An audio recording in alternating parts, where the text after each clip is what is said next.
Chilling tales for dark nights.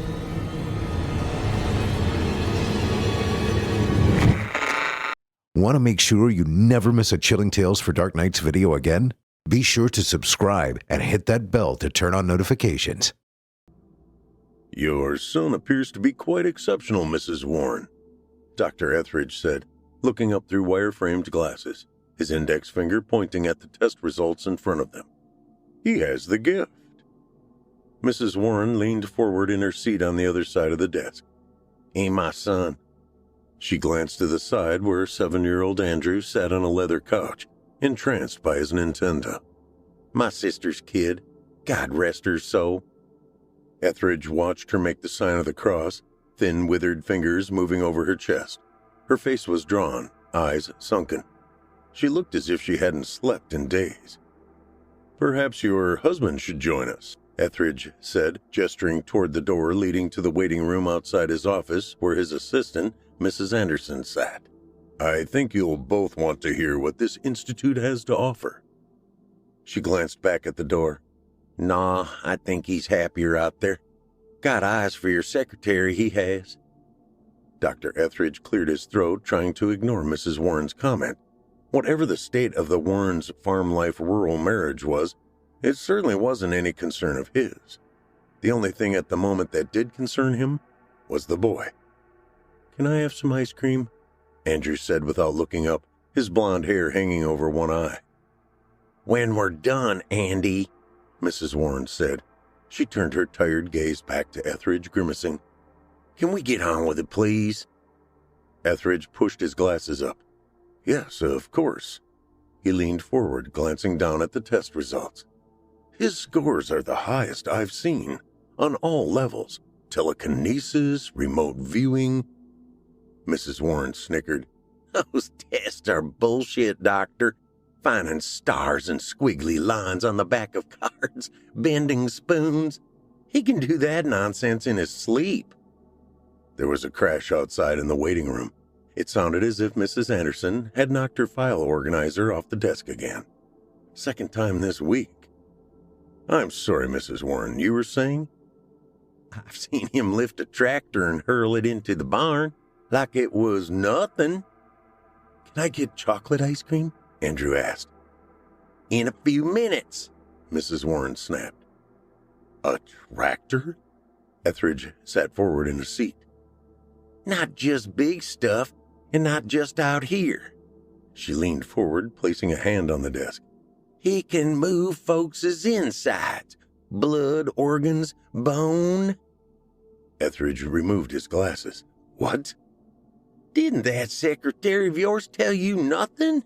She lowered her voice. It's how he lost his parents. Can I get hot fudge on my ice cream? Andrew said. Yes, in a minute, Mrs. Warren said, glancing back at the boy, then slowly turning back to Etheridge. The doctor that works on the dead folk, the coroner? Yes, he couldn't explain it. Explain what, Mrs. Warren? Why my sister and her husband's hearts were turned completely round. Said it looked like they'd been spun like a child's toy. Etheridge narrowed his eyes, not able to believe what he was hearing. We didn't think nothing of it until Andy brought me a chicken from the barn for supper. Thought my husband had snapped its neck, but when I opened it up, it was like its gizzards had been put in a blender. They poured out like stew from a pot. Etheridge took a deep breath, sat back in his chair. He had seen this kind of irrational fear manifested before. The guardians of these unique children were often torn between loving them and fearing them. He brought his hands up behind his head. This is exactly the kind of thing that we enable our students to deal with. Society's misunderstanding of their gifts can cause all kinds of developmental problems. He sat forward, peered into her exhausted eyes. I can give Andrew a better life here, a meaningful life, one that... I don't give a mule's ass about what you can do for him, Mrs. Warren said through clenched teeth, lips receding, revealing discolored gums. Etheridge was caught off guard. If it's a matter of money... She slapped her hand on his desk. We didn't come here so you could help him. We're here so you can help us." "Help you?" Etheridge said. "Mrs. Warren, you have me at a slight disadvantage." She narrowed her eyes. "Thought you were smart. Thought you'd know how to fix this. People say you folks deal with this kind of stuff. That is why we come to you." "Mrs. Warren, what is going on?" Impatience rippled across her features. "My husband and I died 2 days ago, and the boy won't let us leave." "What?" "He's using those gifts, as you call them, to hold our souls inside these rotting husks, and it's painful. Painful as hell." Etheridge chuckled. "Oh, Mrs. Warren, please." "Go on," she said, laying her arm out on the desk, palm up. "You is some kind of a doctor. Find a pulse." Better just humor her for a few minutes, he thought, until he figured out what to do. Etheridge sighed and reached for the woman's wrist. His fingers instinctively recoiled as he touched her skin. She was cold. Real cold. Etheridge shrugged off his initial reaction, letting his logic once again guide his actions. He reached out and took her wrist, his fingers feeling for the rhythmic sensation of flowing blood. "You know the dead can't sleep, doctor," she said. "I so goddamn tired. Never been so tired." Etheridge wasn't getting anything. He got up, moved around the desk, placed his hand on her neck. With his thumb, he pressed on her jugular. Nothing. Still refusing to believe, he leaned over, pressed the intercom button on the phone. "Mrs. Anderson, will you go down to the ward and get me a stethoscope?" He released the button and waited for a reply. None came. "Mrs. Anderson, I need you—" He suddenly broke off as the sensation of a dog sniffing at his crotch seized his attention. He looked down and saw Mrs. Warren drawing back, her nose still sniffing the air. "Mrs. Warren." "You wouldn't believe what being dead makes you hunger for, doctor." Etheridge stepped back, disgusted. The sooner he got the boy away from them, the better. He turned to move toward the office door.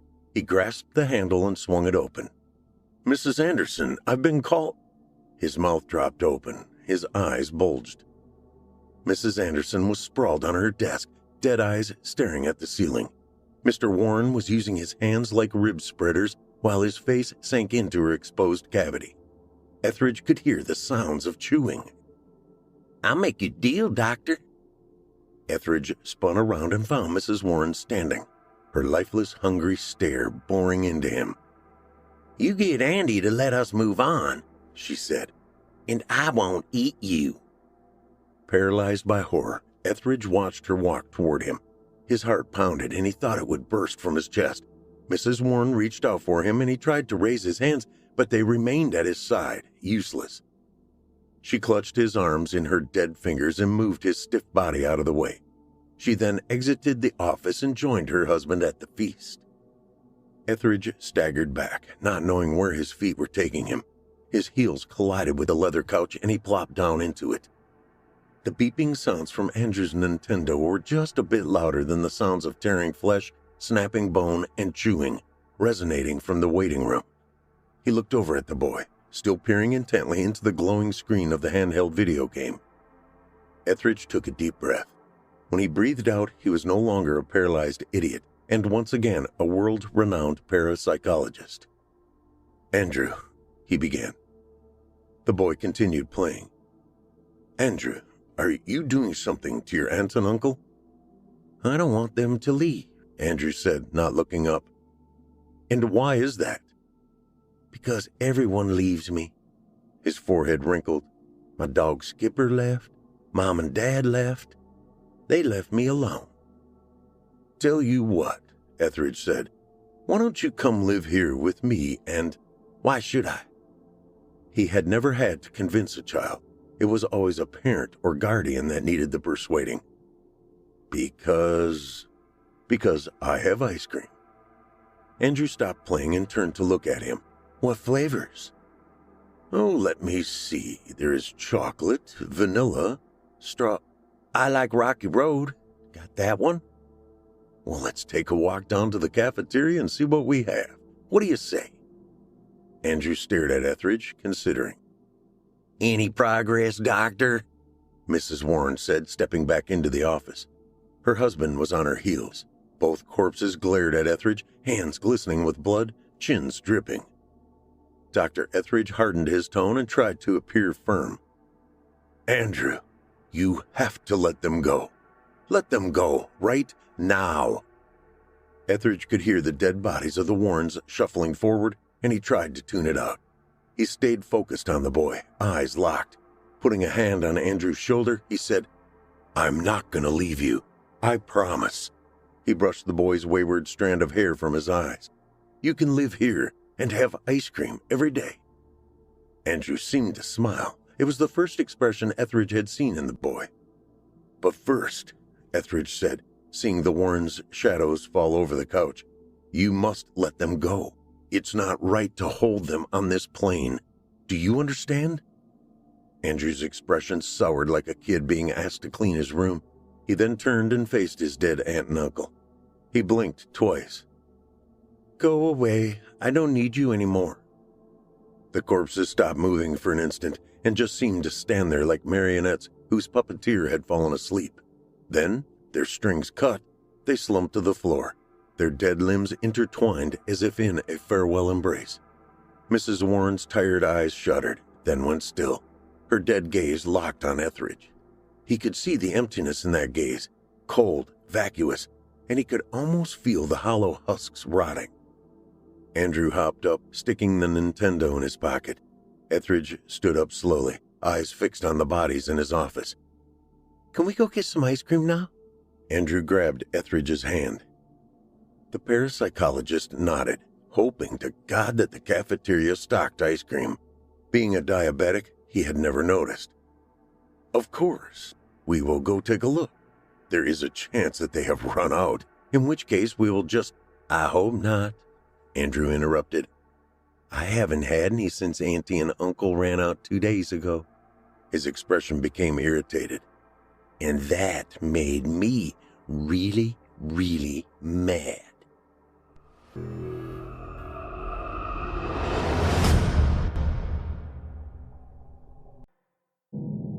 Being a police detective means you see a lot of horrible things. Things you can't unsee. They haunt your dreams at night, and the images spill over into the daytime. Waking nightmares. Ever hear those? I get them all the time.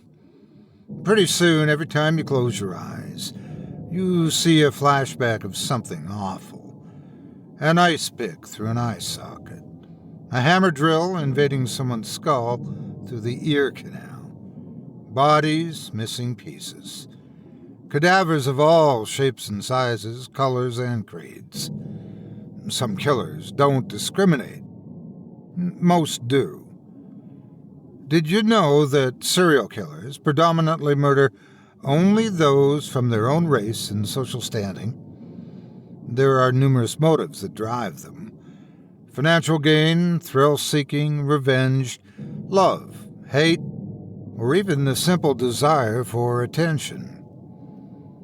I don't think the Octopus man ever wanted the attention, though. I don't think he killed for any reason other than because he could, and because he was good at it.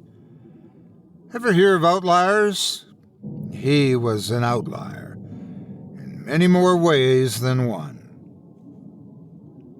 It was late spring, and Hollow's End was blooming. The smell of wet dirt and growing grass and flowers hung sweetly in the air as I got into my car, the sun still asleep behind the horizon. It was nearly 4 a.m., and I'd been awake all night. It was something about the most recent case that was bothering me. The murders that had occurred the night before still didn't make any sense. I don't know if I intended to drive over to the house on Calvin Crescent. Part of me thinks I just left to go for a drive, to clear my head and try to think it over. My best ideas often come to me while driving. Despite my exhaustion, after having denied myself sleep in favor of crime scene photos and witness statements, my eyes stayed open without effort. The The rain-slicked street unfurled itself from the darkness in front of me, the old Mercury's headlights illuminating crumbling laneways that crisscrossed the town. Calvin Crescent seemed to beckon me, and I found myself turning the steering wheel in ever-tightening concentric circles, bringing me spiraling closer and closer to the blood-stained home as I thought things over. No forced entry or exit, no murder weapons found, no witnesses or suspects, no fingerprints or video footage despite a myriad assortment of security cameras functioning at full capacity. What was I missing?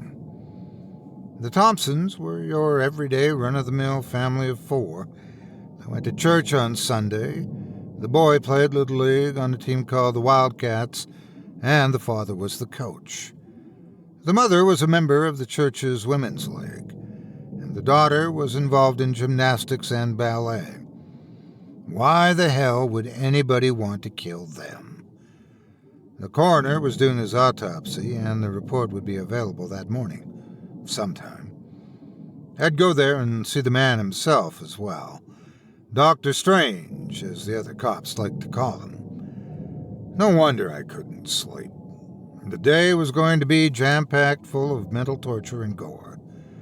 The doctor liked to torment me with his Socratic method of explanation through question and answer, as if it was my job to work for every single bit of information he had to give me. The man was a sadist, but at least he'd give me clues, things that I could work with. The 48-hour window was closing. After that, the chances of solving the case became more and more minuscule by the minute. Nothing bothered me like having no leads in a fresh murder. It made me feel inadequate, stupid, like I'd missed something. The worst part was, this wasn't the first case like this. In the past several years, there had been more homes with dead families inside. No suspects or murder weapons found. The same situation was repeating itself over and over. The events coming closer and closer together. It had to be the same guy. But I was the only one who would admit that. I wasn't supposed to talk about it publicly. Serial killers aren't great for tourism, after all. The car came to a stop in front of a wide bungalow with red siding and a big maple tree out front. Hedges concealed the windows from the eyes of nosy neighbors, but also made it easier for things to happen inside unwitnessed. I got out of the car and closed the door quietly and carefully behind me. Making my footsteps soft and soundless had once been a challenge, with my wide frame and tall stature, but I'd learned to do it effortlessly over the years. Still, despite my stealth, I felt a tingling on my neck like eyes watching as I approached the sentry. Knocking on his car window, I saw him jerk awake with a start, and he rolled down the glass to look at me. Jeez, man, you scared me. Where the hell did you come from, anyways? Frickin' ninja. Don't you sleep? I couldn't turn my mind off. Thought I'd get an early start. He looked guilty for a second, knowing what my next question would be, knowing that I'd just caught him unawares. Anybody coming or going? Killers often return to the scene of the crime, but in such a small town, they'd stick out like a sore thumb, especially this time of night with no one on the streets. Assuming the night watch was actually watching. We did have access to the cameras, both inside and out, the ones installed by the late owner of the house. Nobody. I decided not to scold him. For all I knew, he'd actually been doing his job, and I really was just that good. But it didn't sit right. Leaving him in his car, I approached the front door of the house, taking careful, quiet steps. Why did I feel so nervous suddenly? Opening the front door with the key, I went inside. It was dark, and I turned on the light in the entryway and looked around. Nothing had been moved as far as I could tell. The blood pooling on the floor of the kitchen could be seen from the doorway, and I walked further in to take another look around the murder scene. 3 of the family members had been murdered in the kitchen. Judging by their positions and how they fell, it appeared that they were engaged in normal everyday life. The mother and 2 kids had sharp objects inserted through their ears, which caused the fatal damage. I assumed without a look at the autopsy report, judging by the blood which had pooled around their heads like halos on the floorboards, dripping out of their ears. The bodies themselves were gone now, and all I had was the blood-soaked silhouettes that outlined them, and the memories that would stick with me. The images of them I could still see clearly, perfectly. None of the neighbors had heard a scream. No one saw anybody coming or going from the house. It was like a riddle. The father was found, separately, down in the basement in his office. Normally he would be a prime suspect, but he had no defense wounds and no suspicious blood spatter. Furthermore, video footage from a security camera showed him in his office the whole time when the murder occurred. In the video footage, he steps out of the image for a second, as if he heard a noise. Then, his body collapses to the ground from out of frame a moment later. Blood spills out of his ear and pools on the floor all around him, same as the others. I looked at the steps leading down to the darkness in the basement. My whole body said not to go down there. The lights were broken, like someone had thrown a rock at them, so I had to pull out my flashlight. Taking a few hesitant steps down into the moist air at the lower level, I reminded myself to breathe.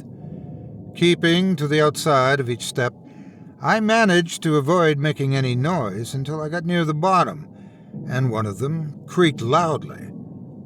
Why was I trying to be so quiet? The house was empty, right? The question squirmed in my mind, but I couldn't answer it properly, and had to continue to ignore it. Just respect for the dead, that's all. But the bodies were gone, so who was I trying to be quiet for? My flashlight beam was insufficient in the darkness, and I moved slowly through the stacks of old crap that crowded the floor everywhere in the space at the bottom of the stairs. Ahead through the narrow path between the junk was the laundry room. I walked towards it and felt my heart jackhammering in my chest. The laundry room was empty, of course. The furnace room to the right was empty as well.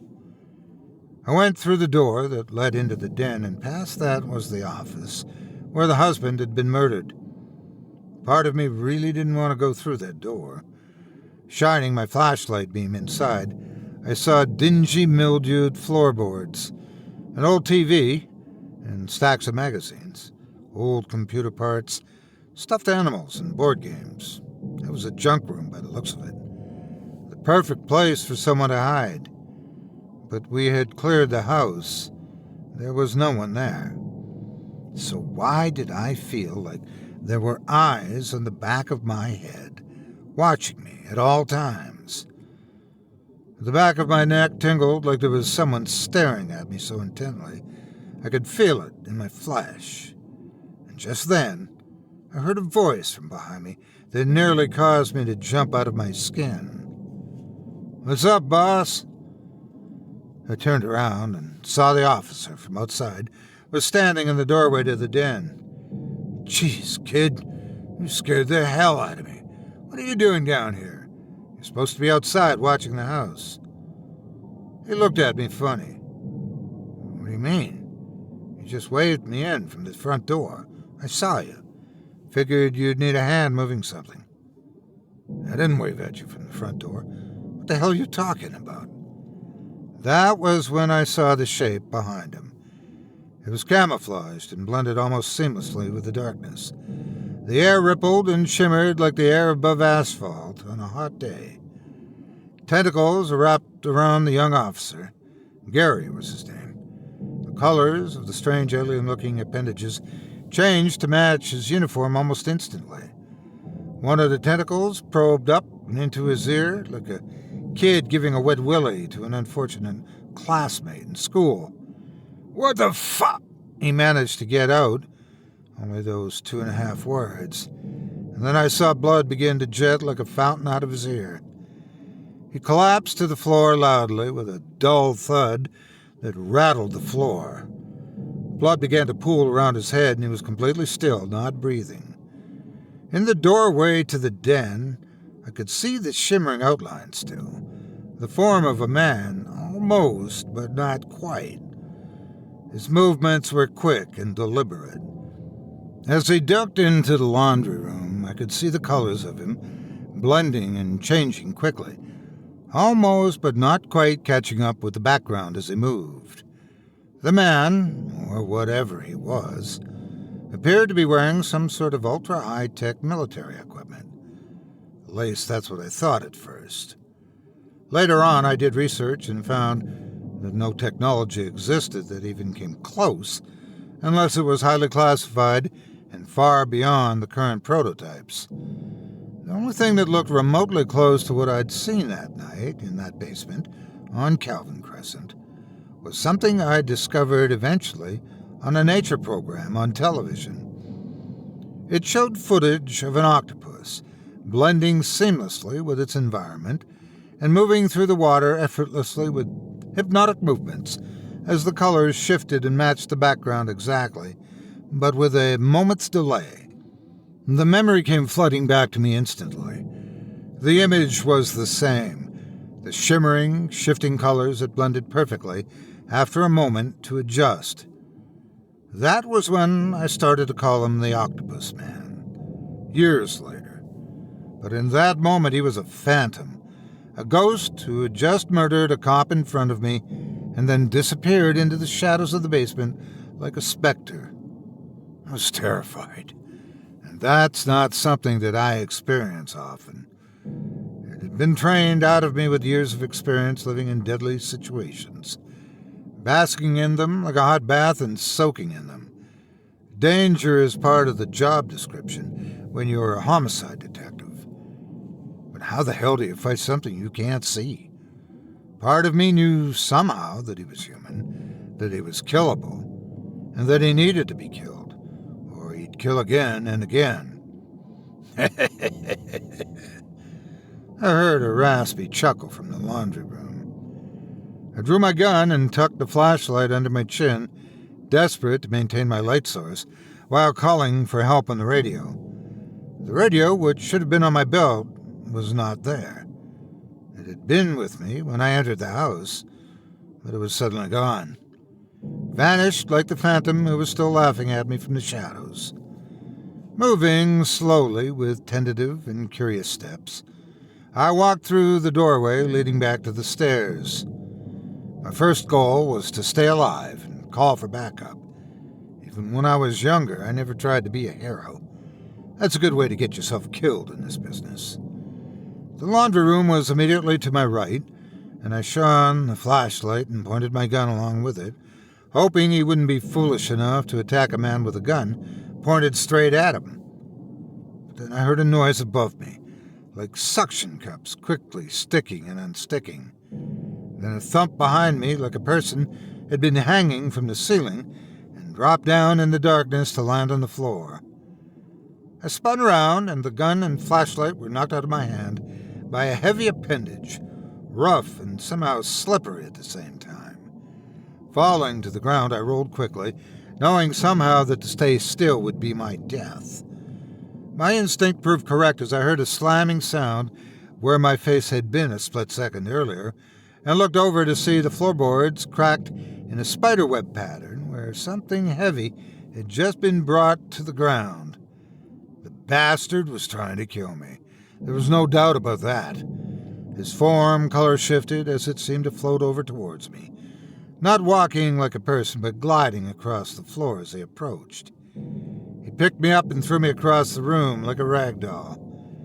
I landed hard on a wooden chair, which broke into pieces on impact. Landing hard on the floor, I opened my eyes to see him slithering toward me again. My hand felt a sharp piece of the broken chair, and I seized upon it, desperate. Without being sure of where or what I was striking out for, I thrust the sharp piece of broken chair leg into the air, hoping not to miss. knowing that to miss would mean my death. But I didn't miss. The chair leg disappeared into him, and a spray of black, tarry blood, like ink, poured from the wound.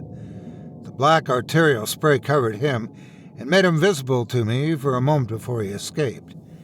He expanded and seemed to grow in size, puffing outward like a black parachute in the night. Tentacles whipped around the edges of him, flailing and whipping in the air around his form. He wailed and shrieked a blood-curdling scream.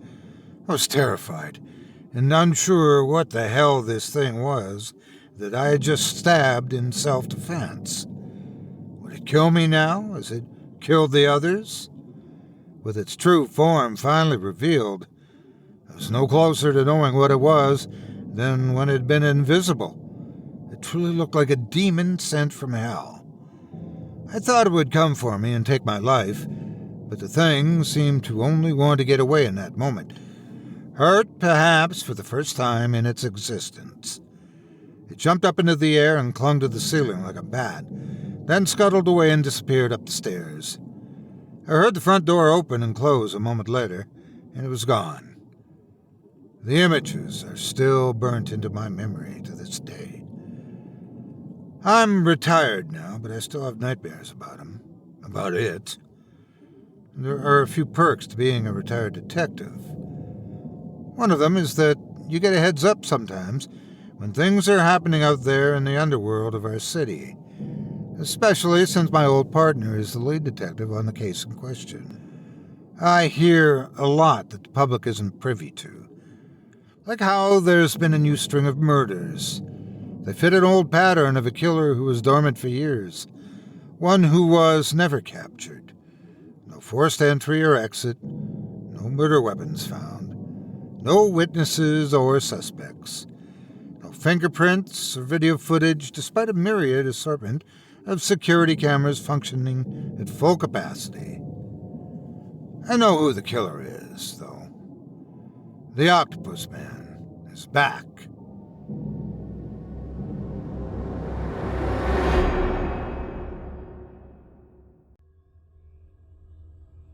One. Dump the fucking tiles out on the table, boy, Billy John Cater said gruffly to his son of only 14 years old, who sat shaking in the chair with fear. Billy J had just celebrated, if that's what it could be called, his birthday only 2 weeks earlier.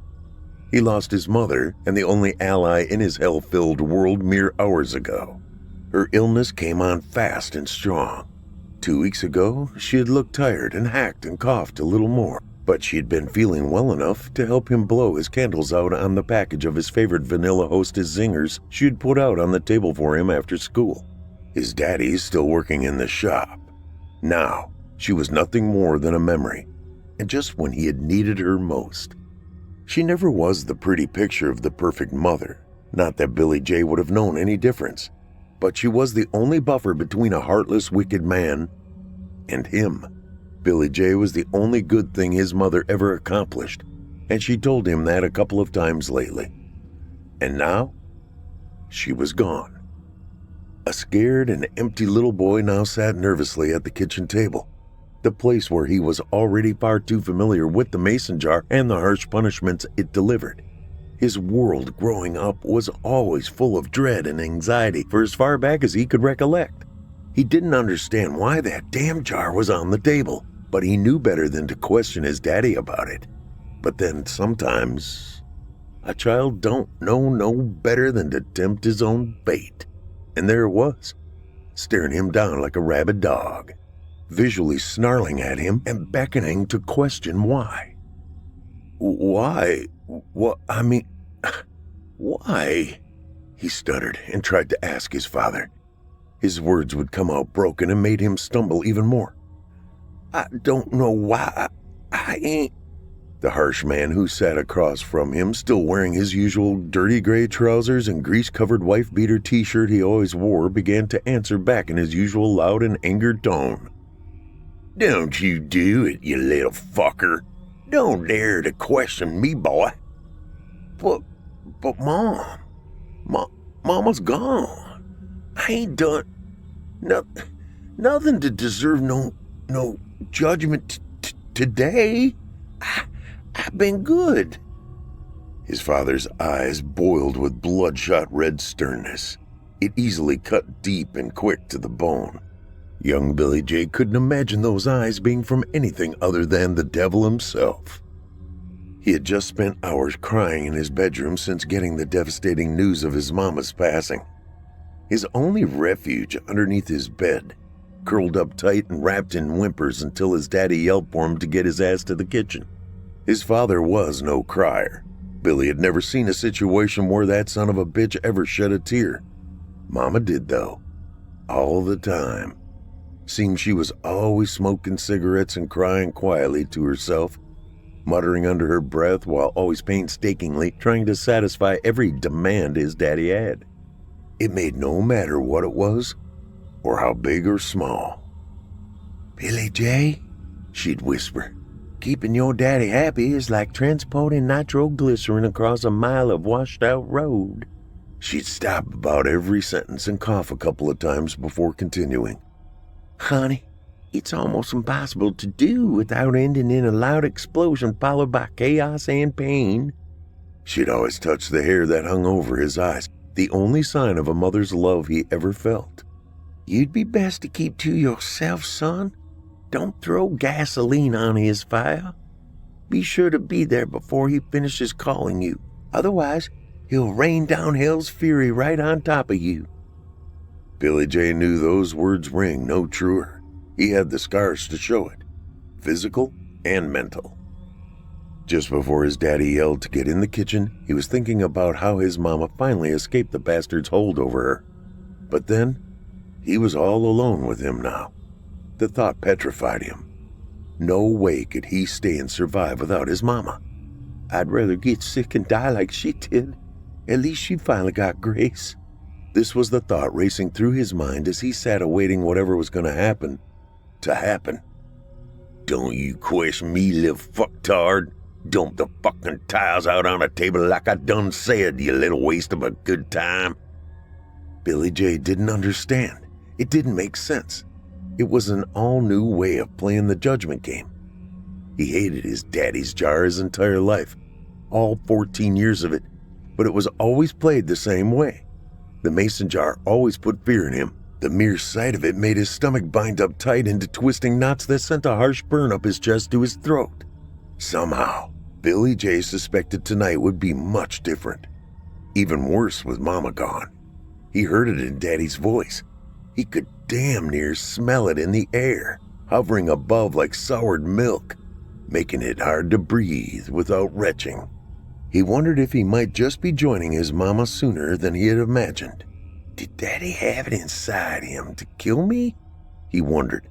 The tension pierced deep inside, and its sting lingered around him. His daddy's eyes screamed a loathing loud and clear thunder through the hollow silence they held. He knew his daddy hated him. He made him feel worthless every day of his life. Billy J slowly reached for the jar. It was almost too big for his grip. He'd never been allowed to touch it, so the slickness of the glass made him extra nervous, afraid he might drop it. He carefully tipped it to its side and watched his different possible fates spill out onto the dirty tabletop. Some landed upside down where the black-lettered punishments remained hidden. Others sat boldly displaying their harshness in coal-black ink, easily seen with dread.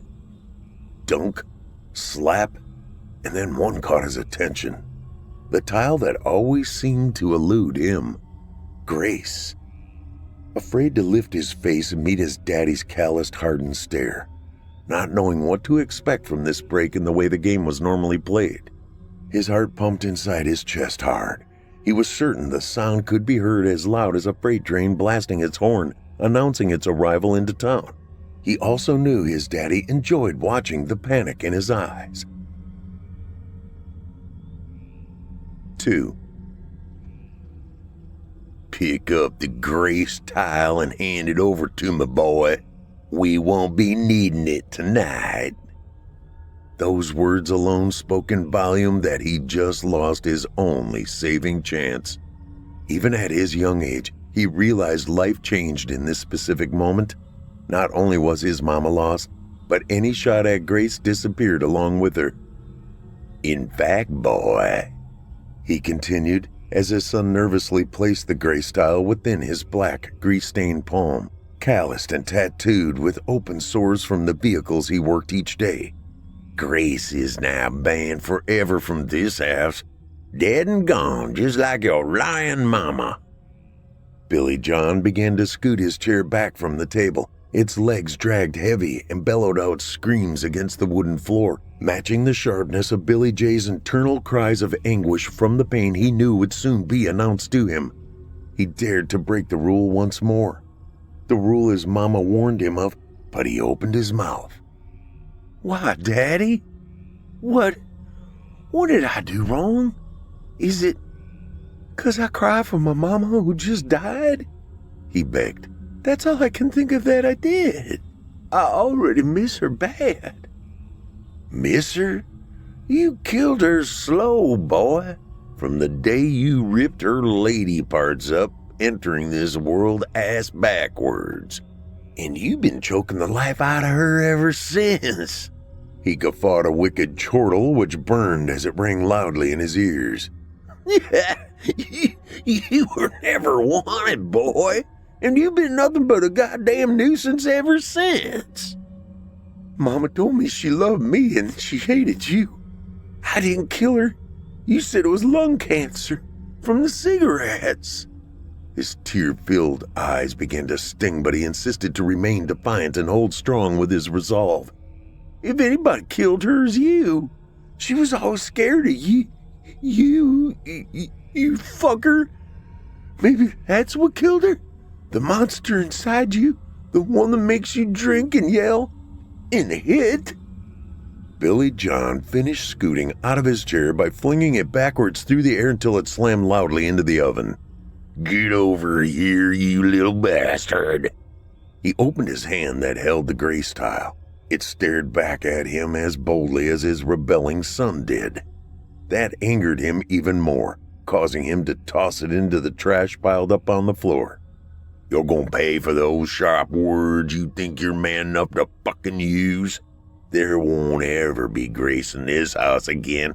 Never. You hear me clear about that, boy? You're gonna fucking regret believing you're man enough to talk shit to me. I'm the fucking judge here. I'm the goddamn hangman when need be, and that need be coming on stronger than a hurricane, boy. The veins in his temples bulged and his normally pasty white skin became beet red with vile anger. Billy J quickly realized he had goaded his daddy beyond a point he had ever crossed. It scared him knowing the pain and chaos that was going to follow from the nitroglycerin exploding. But he knew he had been judged for the very last time by the son of a bitch he called Daddy. There never was any goddamn grace in this house, you fuck. I wish it was you that was dead, not my mama. You never deserved her, and I know she's glad as hell she's gone away from you. A closed fist flew from nowhere and contacted Billy J's left side of his face with an instant thunderous explosion of hurt. It sent him staggering backwards as he stumbled from the chair to the floor.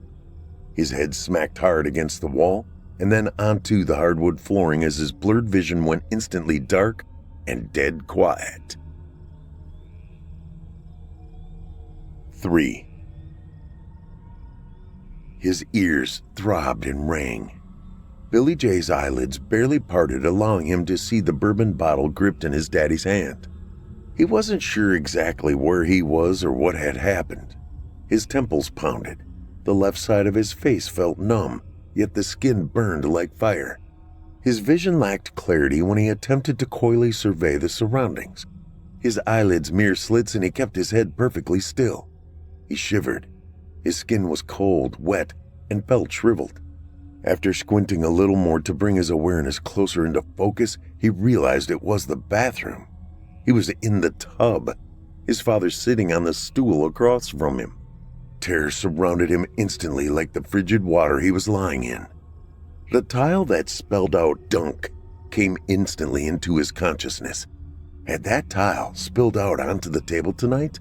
Remembering the last time it happened, his panicked, flailing arms fighting to breathe in air, but only water rushing into his lungs. He had been dunked so many times in his past it brought the worst fears and memories ever imagined. It was far worse than any of the other punishments that were etched onto the small square wooden tiles Daddy's jar held. "How'd I end up here?" he questioned himself. He quietly attempted some recollection. Bits and pieces seemed to be just out of his reach, yet he was ever so careful to keep the fact he was now awake concealed. He knew one thing for sure, and he repeated it to himself internally over and over. Run away. As soon as the bastard drank enough whiskey to close his eyes, he would quietly leave. Run away. Tonight. He held no clue where he would go, but he would put one foot in front of the other without question and run, never looking back. He knew he had awoken the devil today, and there would be no bedding him back down ever again. He'd have to either kill it or sneak off in the dark. At 14, he held no knowledge on how to kill someone, nor the knowledge if he could really follow through should he conjure up a way to do it. His daddy was strong. His daddy drank the devil's blood every night and day. No doubt they were one and the same with powers unbeatable. For now, he just needed to fight the shivers and remain still as a statue like he were dead. He mustn't let Daddy know he was awake. Wait him out. Let him keep drinking from that damned bottle. Please keep drinking, he begged inside his heart and soul. In an instant, he wished he hadn't let the thought about his mama being gone in his head again. It was that one sniffle he let slip that gave him up. It garbled up to the surface of the cold bathwater and drew the devil's attention away from the whiskey and back to his evil agenda. In his peripheral vision, his eye that wasn't swollen closed, saw the arm swoop down fast on him. Black, greasy fingers opening wider as they grabbed at his hairline and jerked him under. 4. Billy J's arms and legs flailed wildly as water doused the walls and floor from his kicking and thrashing.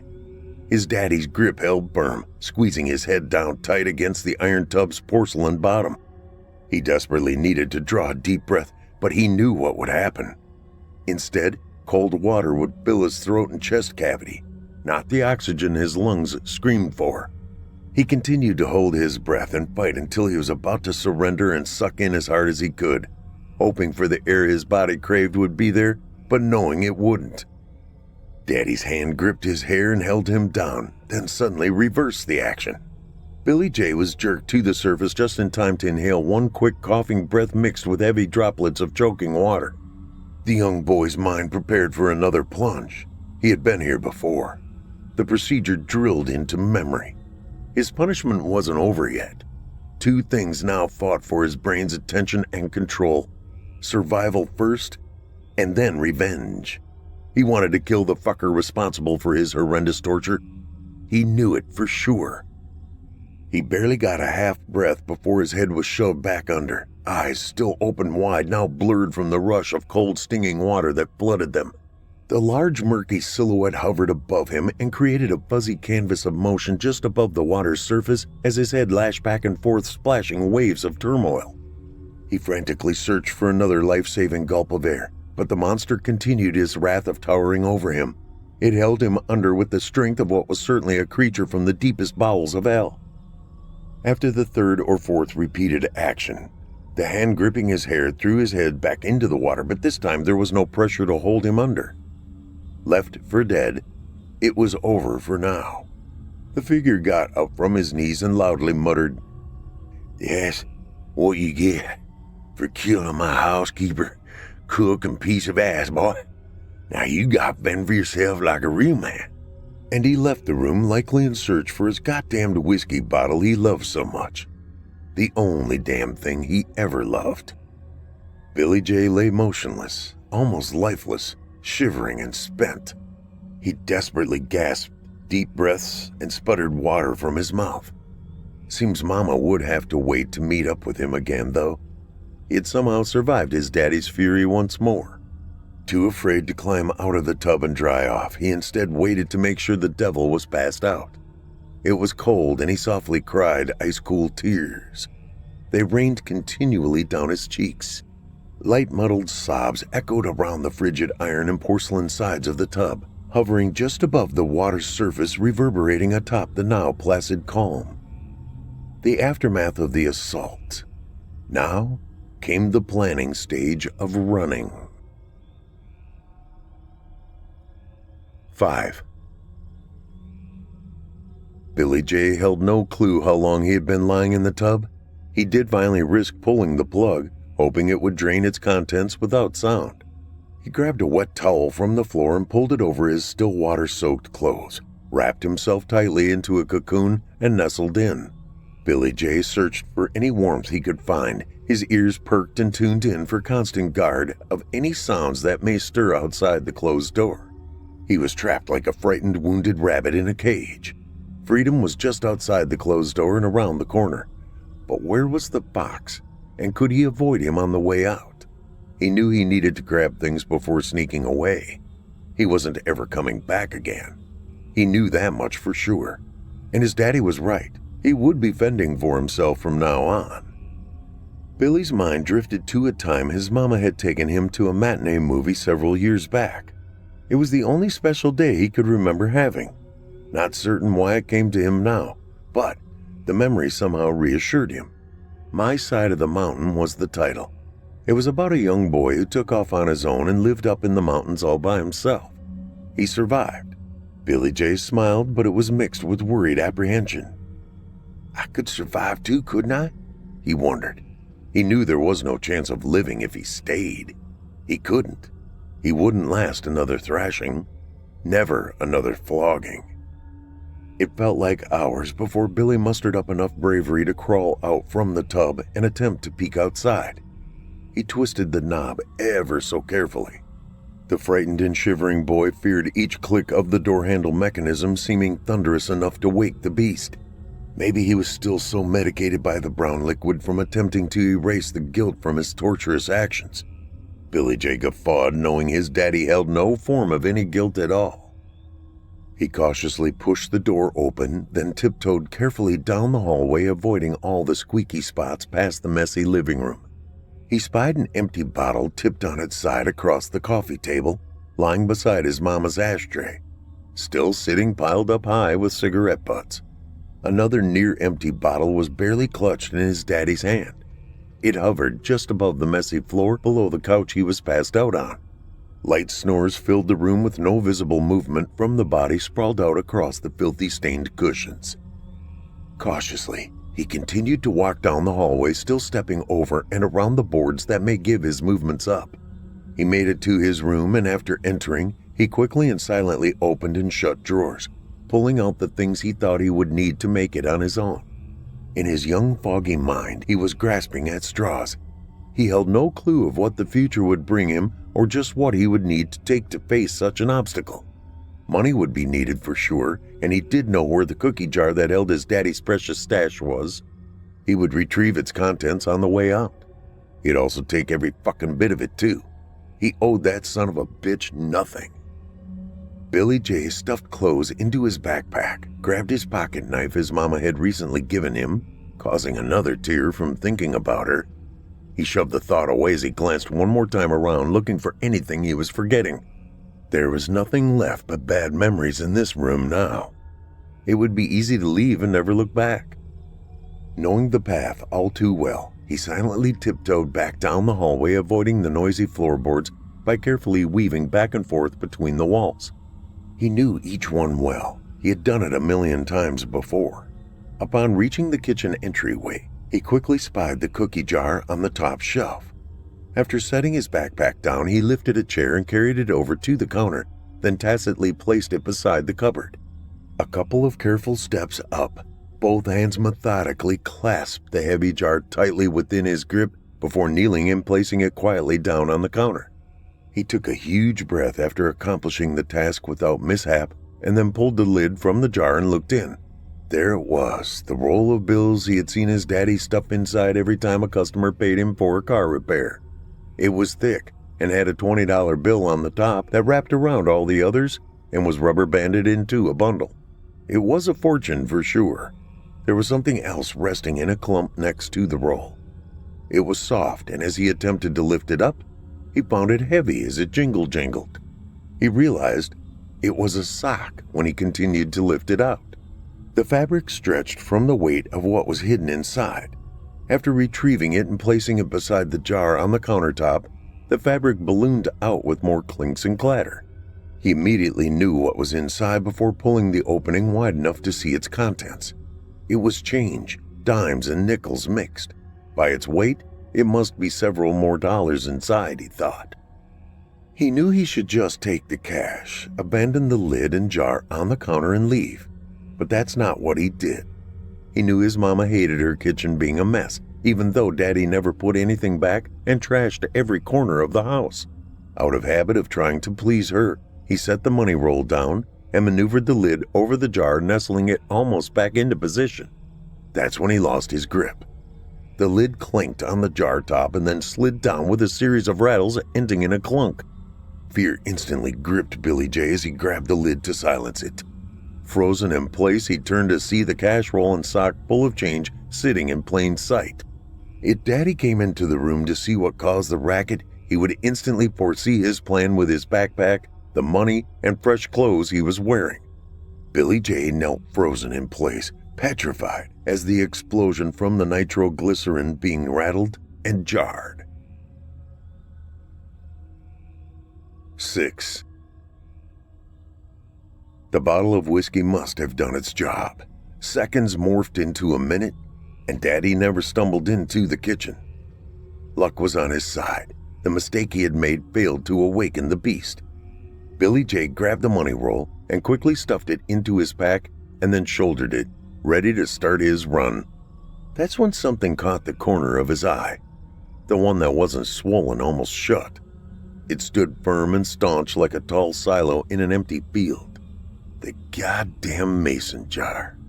It beckoned him to come wield it in his hands again, to feel the power its contents held, the authority of doling out its punishments. He sidestepped the chair, grabbed up the sock, and walked over to the table, eyes fixed as if in a trance. Setting the sock down, he picked up the jar, unable to fight the desire to do so.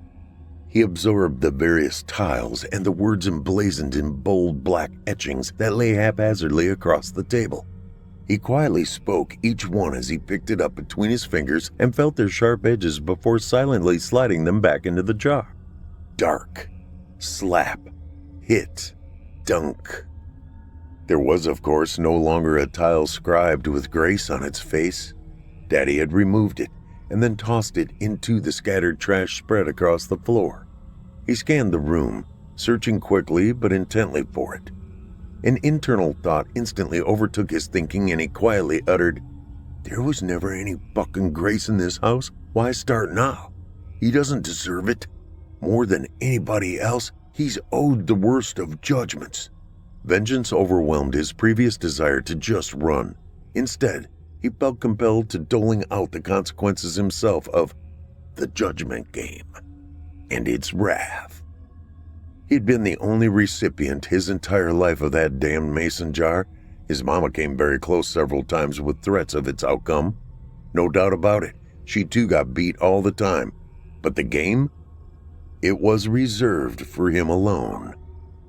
"Well now, it's Daddy's turn," he whispered, and slowly, methodically began to swirl the jar around in circles.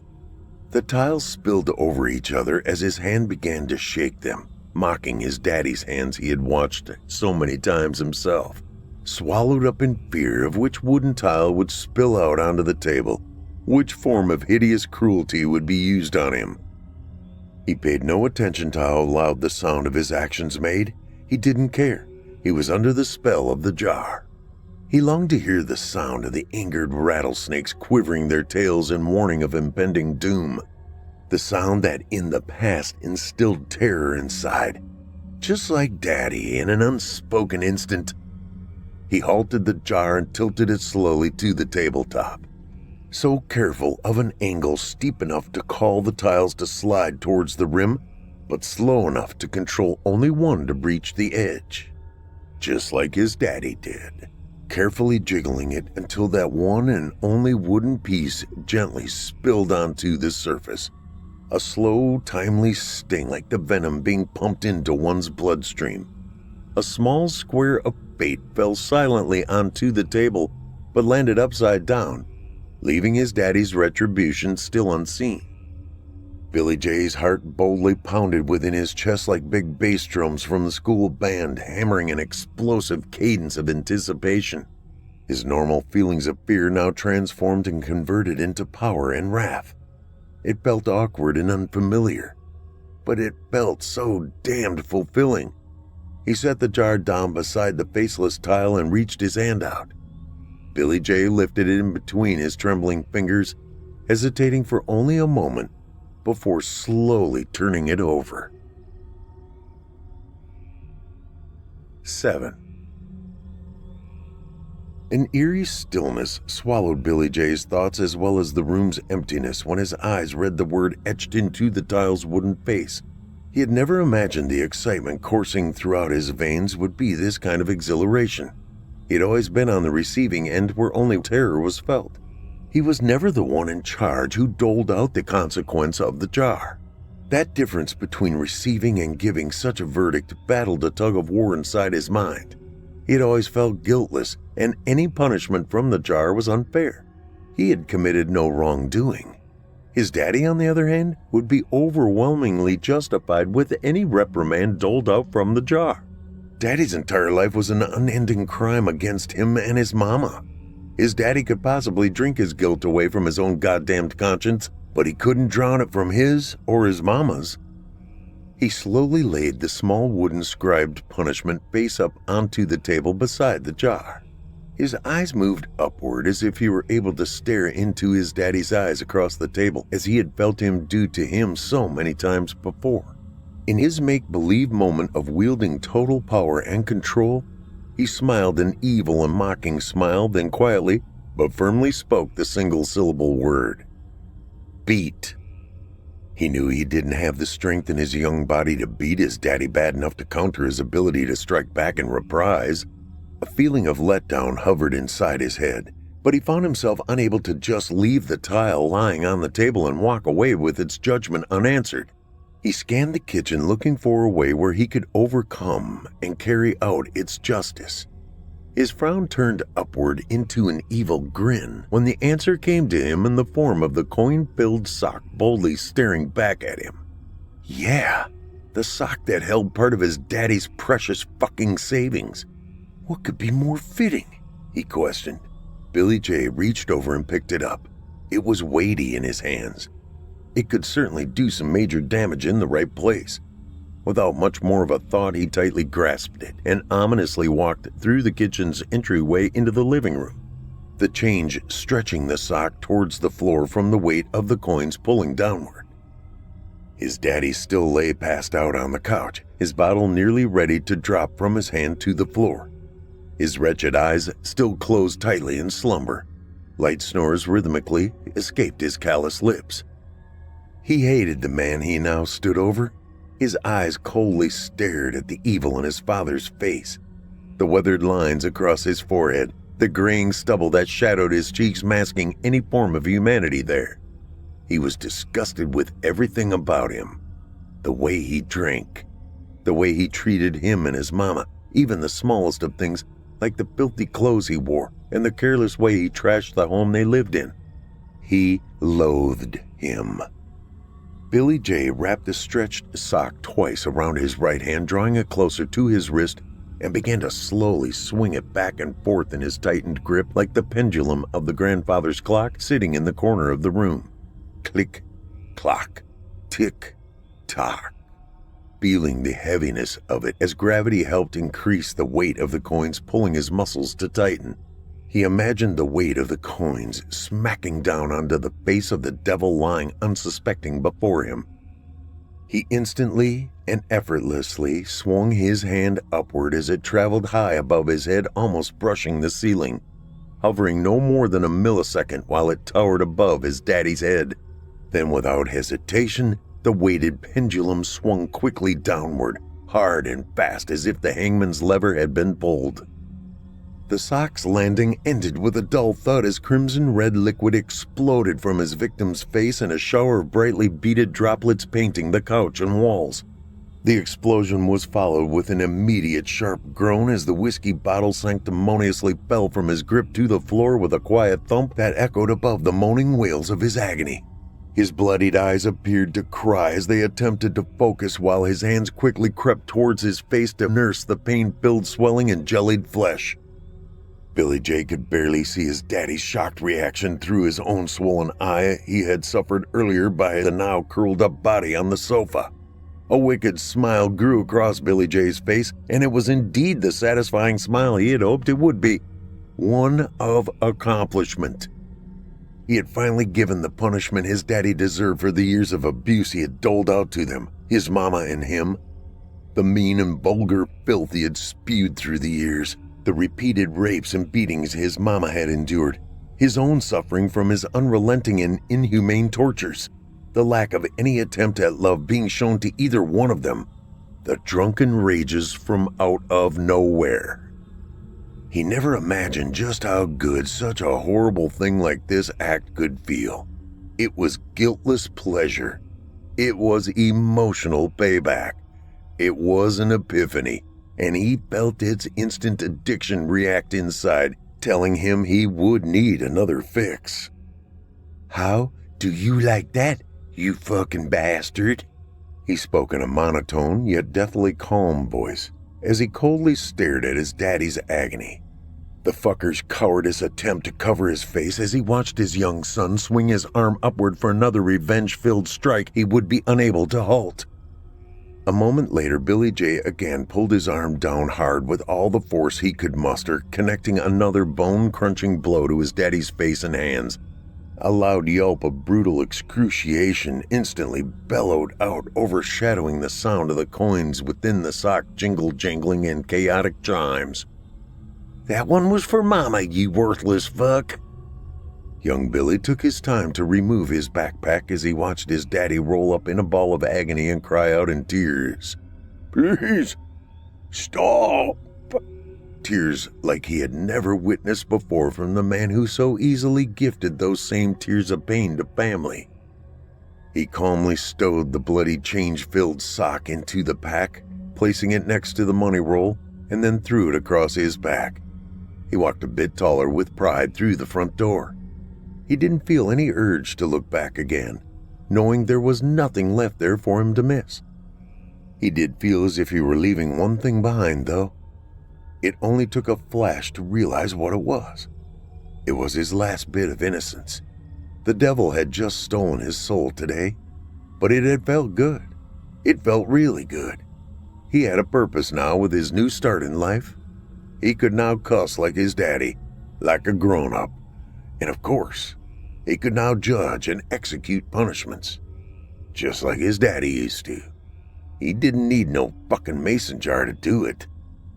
One foot after the other almost skipped through the yard as the sun dipped just below the horizon of the new chapter he was entering. The world was now his for the taking. He felt alive for the first time ever. And it felt good.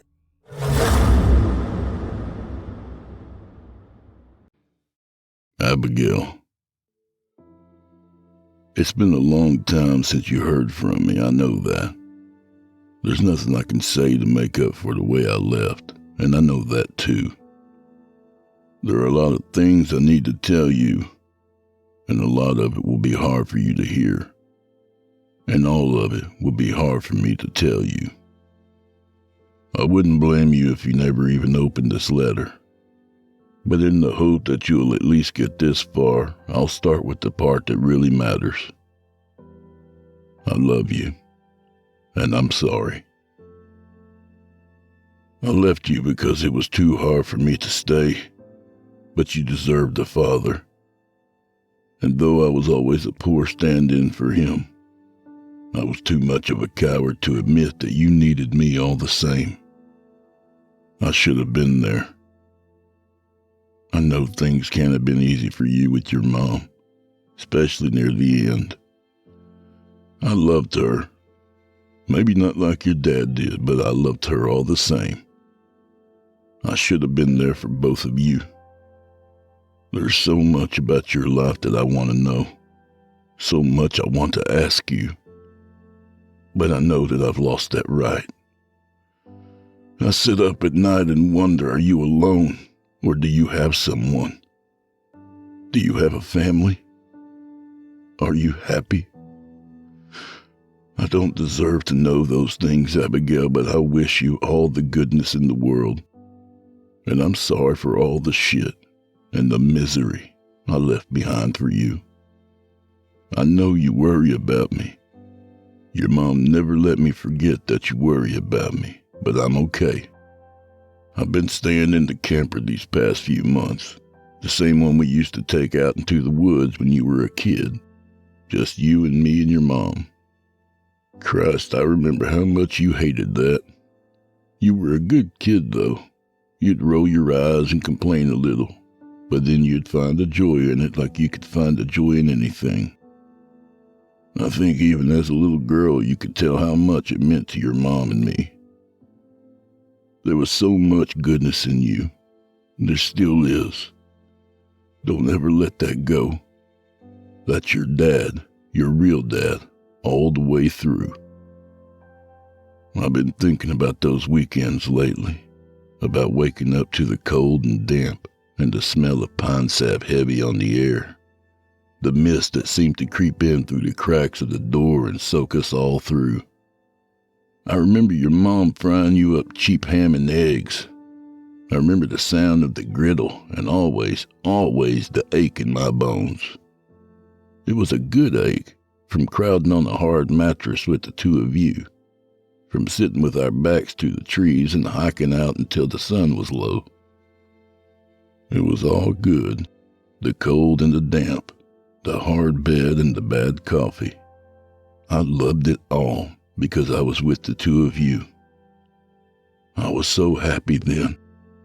So happy you can't imagine. So happy I felt like my heart would burst out of my chest. I can still feel an echo of that now thinking back, and it's the only thing worth anything to me anymore. Stolen moments. Those little stolen moments of what life could have been. It was all that was left to your mom and me. Everything we lost, everything that happened to us. For a long time, I didn't think I would survive it. I never thought I'd live to be as old as I am today, but I did because of you. It was all worth it, even the days that it was hard, even the days that I wish I had died with your dad. It was all worth it for those little stolen moments. Your mom called me once crying. She called me a lot, but I remember that time in particular. She told me through ragged breaths that you thought I left because I didn't love you enough. I pray you don't still believe that, though I know I never did a good job of showing you otherwise. I never knew I could love another person as much as I love you, so much that it hurts. I never deserved you, Abigail. You are your father's daughter, and when I failed him, I failed you too. I've been seeing your dad in my dreams a lot lately. I always do, never really stopped, but lately it's been more real, I guess.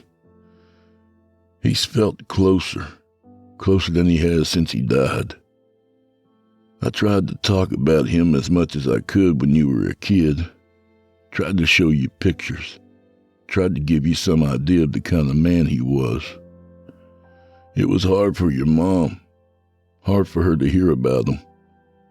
She wanted that for you too, to feel like you knew him, but it was hard for her.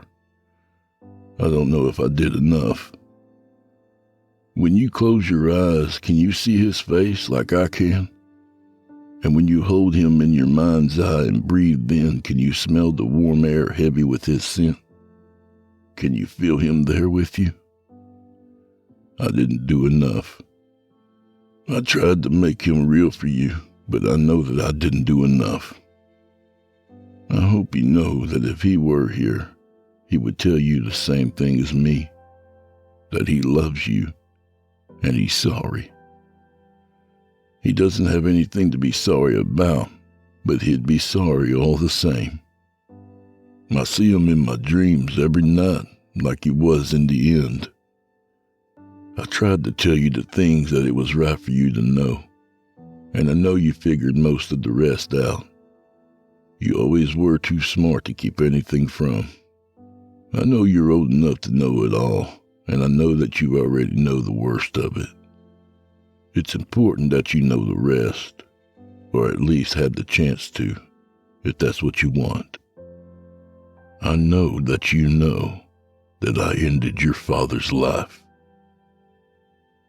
I let that hang between us for far too long, unspoken but understood. I don't know when you figured it out first, if it was me that gave it away or Ava, but it doesn't matter. Even when you were a kid, I knew that you knew, and you must have had so many questions, and you should have hated me, but you never did. You loved me, and I never deserved it. It should have been your dad with you instead of me. Things would have been better for you that way, and I'm sorry it couldn't be. I love you, and I'm sorry. I know that as much as you already know the worst parts of it all, you know the best parts too. You know I loved your mom, and you know that I loved your dad.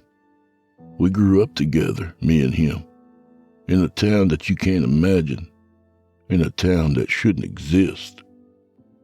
To say it was cold and hard doesn't do justice to the deep and enduring misery of that place. You have to understand that we were born to it. We didn't know anything else, and even to us it felt unnatural and wrong. The sky was always gray, and the sun was always dim, hidden behind clouds and ash, and there was never a star to be seen at night. The streets were lined with ramshackle houses falling in on themselves, and no man could spare a kind word for any other. And around us was always the mountains that surrounded that place. They rose from foothills just outside of town to ugly, jagged peaks, and seemed to hold us in as well as bars on any window, walls in any prison. I don't know why a place like that exists, how it can shuffle on for so long without collapsing into itself. It was a place of pure bitterness and misery. But when we were kids, it was all we knew, the limits of our little world. I lived there with my grandmother, and your dad with his father, and I won't waste either of our time on the memory of those small and spiteful people. Suffice it to say that my grandmother was a hard woman, and your dad's dad was worse. And our early days were long and full of sadness, and devoid of love. Still, somehow in that dark and terrible place we found one another. We weren't blood, but me and your dad used to sit out on the cold nights and say that we were brothers. That we were all we had in the world, and we were all we needed. Plenty of times I felt like that town would swallow me up. Plenty of times your dad felt the same. We kept each other alive, though, for many years, just me and him. We were all we had, and that was okay. I look back sometimes and wonder, was home really that bad? I guess it was. I guess that if I had known then, as that little boy crying out and pounding his fists on the street, what it would have cost to leave, I would have made my peace with my home. That's the thing about sacrifice, Abigail. We don't understand what we've got until we give it up, and so we offer it up too readily. We talked about leaving all the time, or I did anyways. I dreamed the impossible dream of walking into the hills one day, just the two of us, away from our homes with nothing but the clothes on our back and with each other. We'd leave behind all the sadness, The guilt and anxiety of a childhood in that place, and carry in our hearts the sense of love and wonder that we dared show only to each other and nothing else. He'd entertained my little fantasy for a while, but in the end he'd always bring me back down to earth. "You know we can't," he'd say to me as gently as he could. "Why?"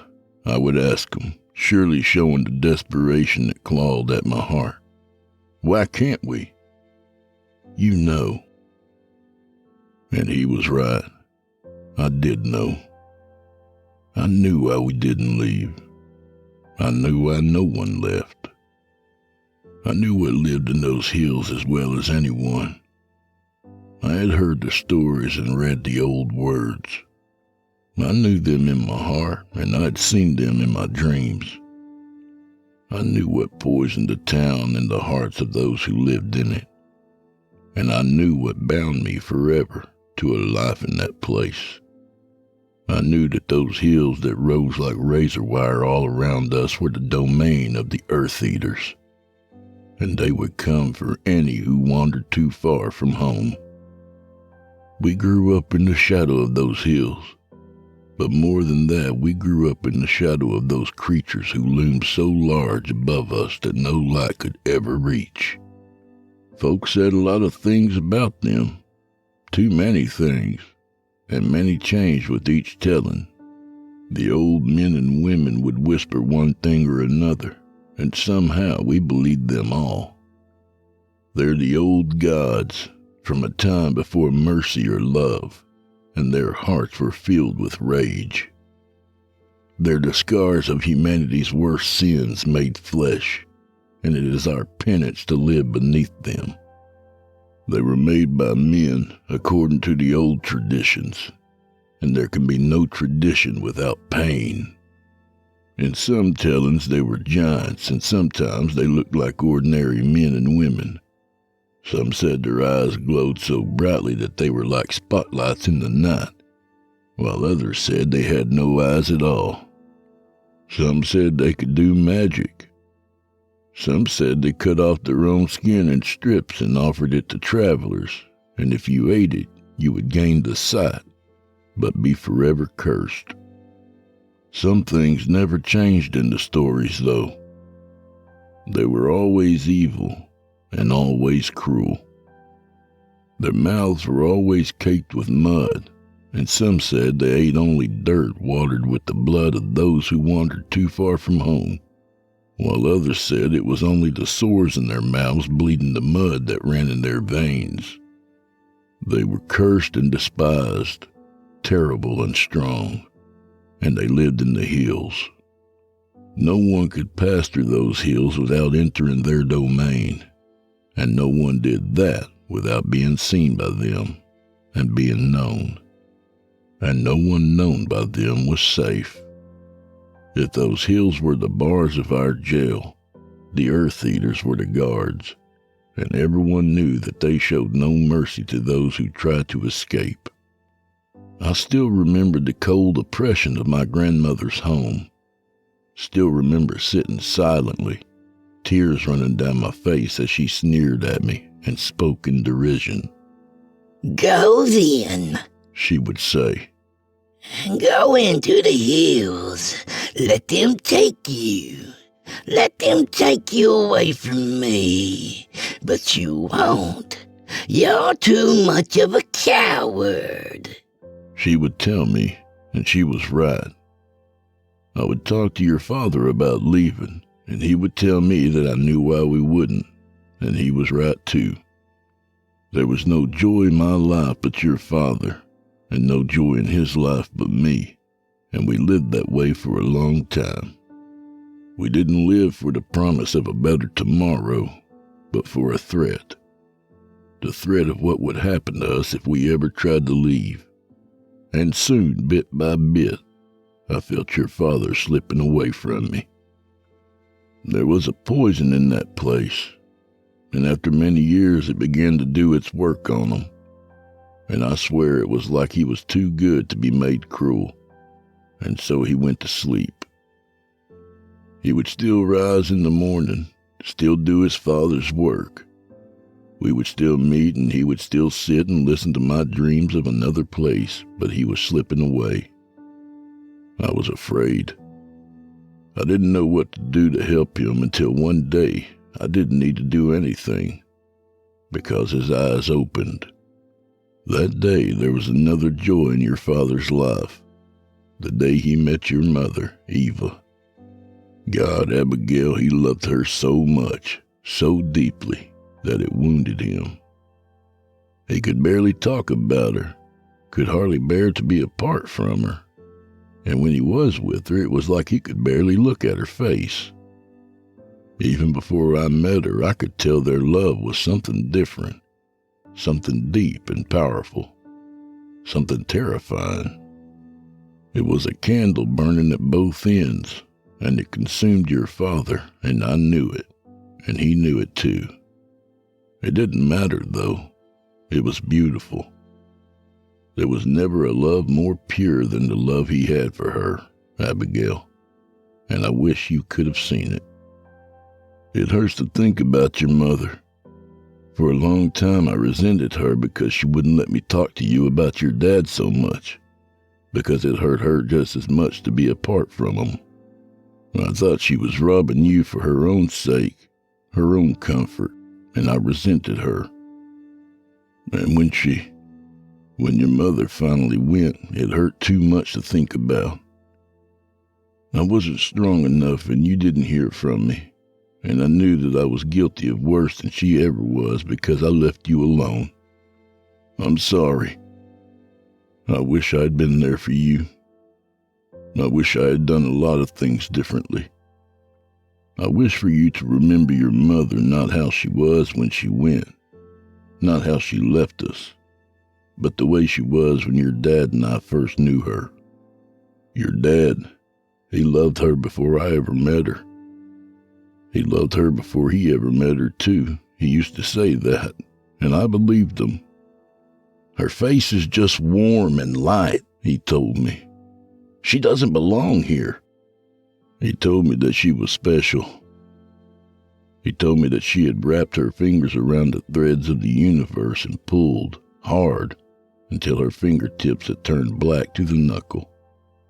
Still, the universe had yielded before she had, and now she could do things, just little things, but things no one else could do. Your father told me that's how she found him. She said that she had needed someone, that she needed him, and so she wrapped her fingers around those same threads and pulled him towards her. And in doing so, she pulled herself towards him. In a way, by pulling your father to her, she also pulled me, and I met her soon after. And as soon as I did, that was it. From that moment, it was always we three, always three, as if it was meant to be that way. The love she and your dad had was something different, but I loved them too, and they loved me. There wasn't any jealousy or bitterness, no loneliness or hate. There was enough of that in our little town, but for the three of us there was only love, just love. I wish you could have been around then, Abigail.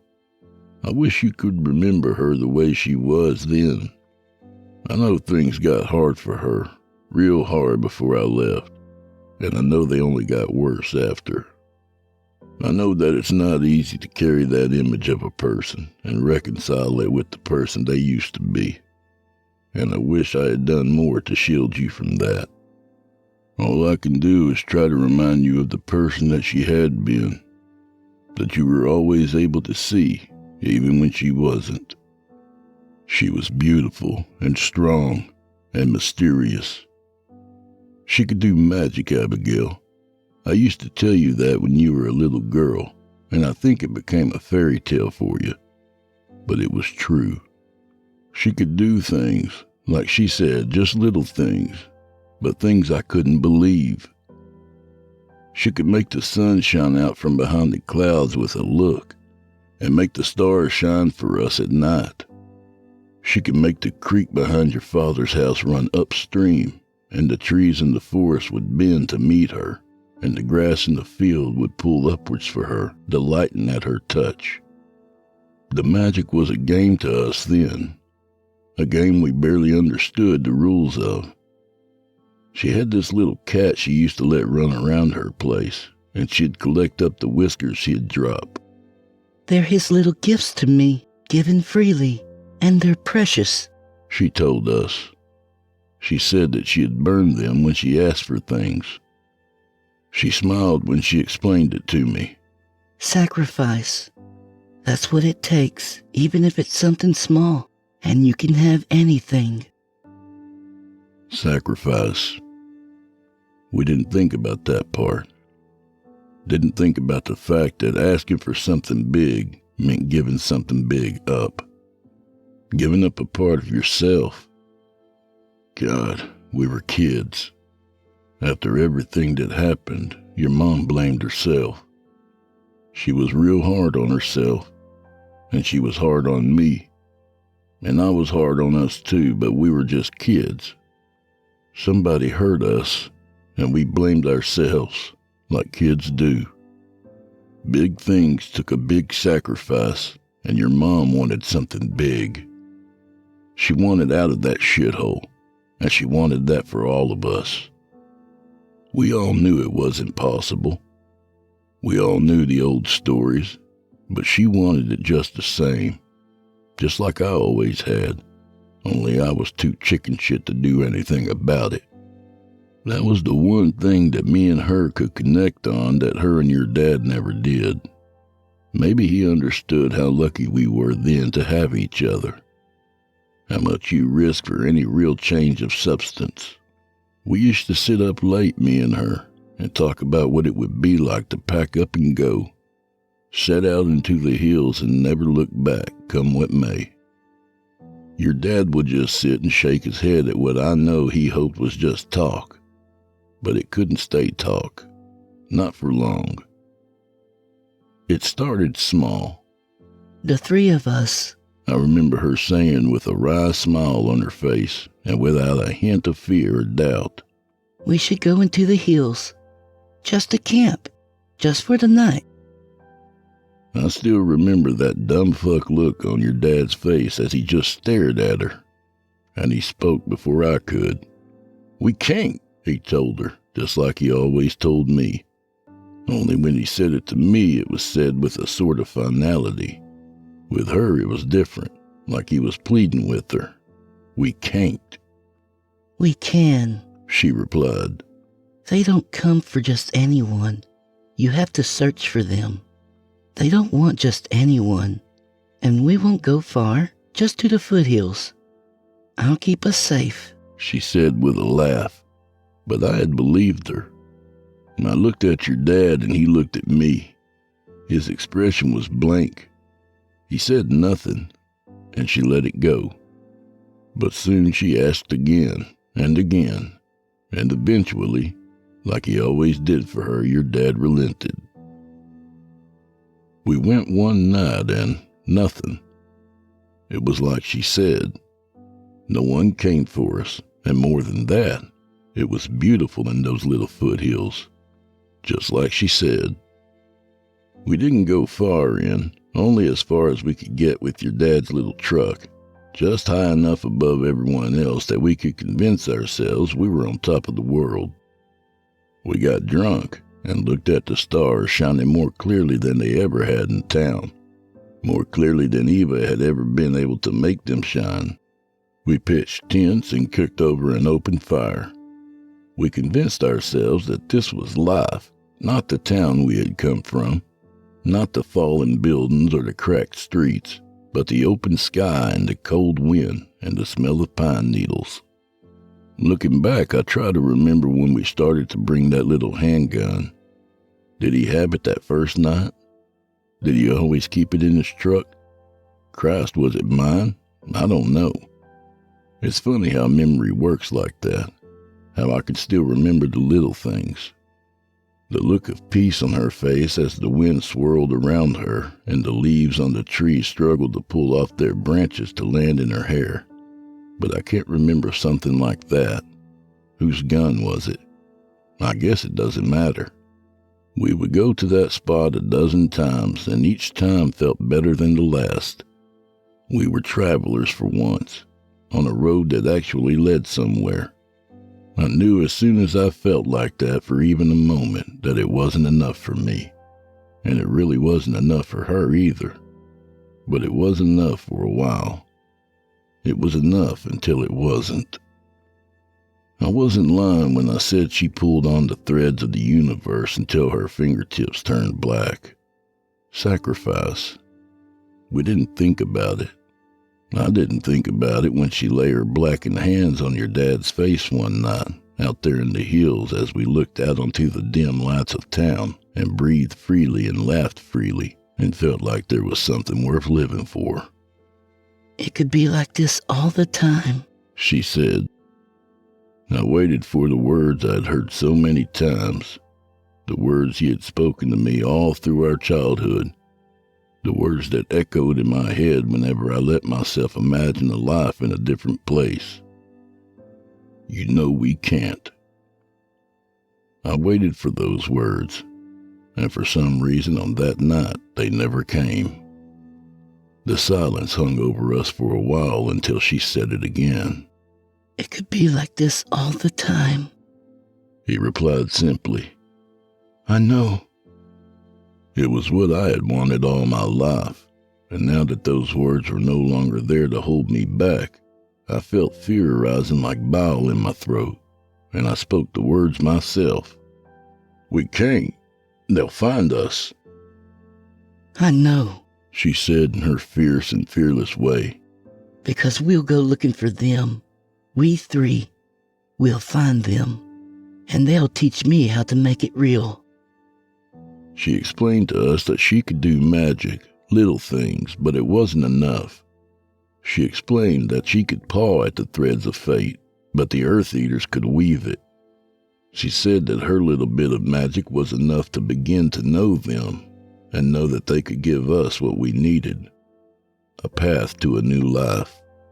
She said that they would teach those who came to them, but we had to be willing to learn, and that they only worked in threes. Me, him, and her. Always we three. Always. It had to be. She said that's why the universe had brought both of us to her, and not just your dad, because she needed us both. She explained that they were nothing to fear, that people were always scared of what they didn't understand, and people were always afraid of power. Well, I was afraid, and I did understand. I knew she was wrong.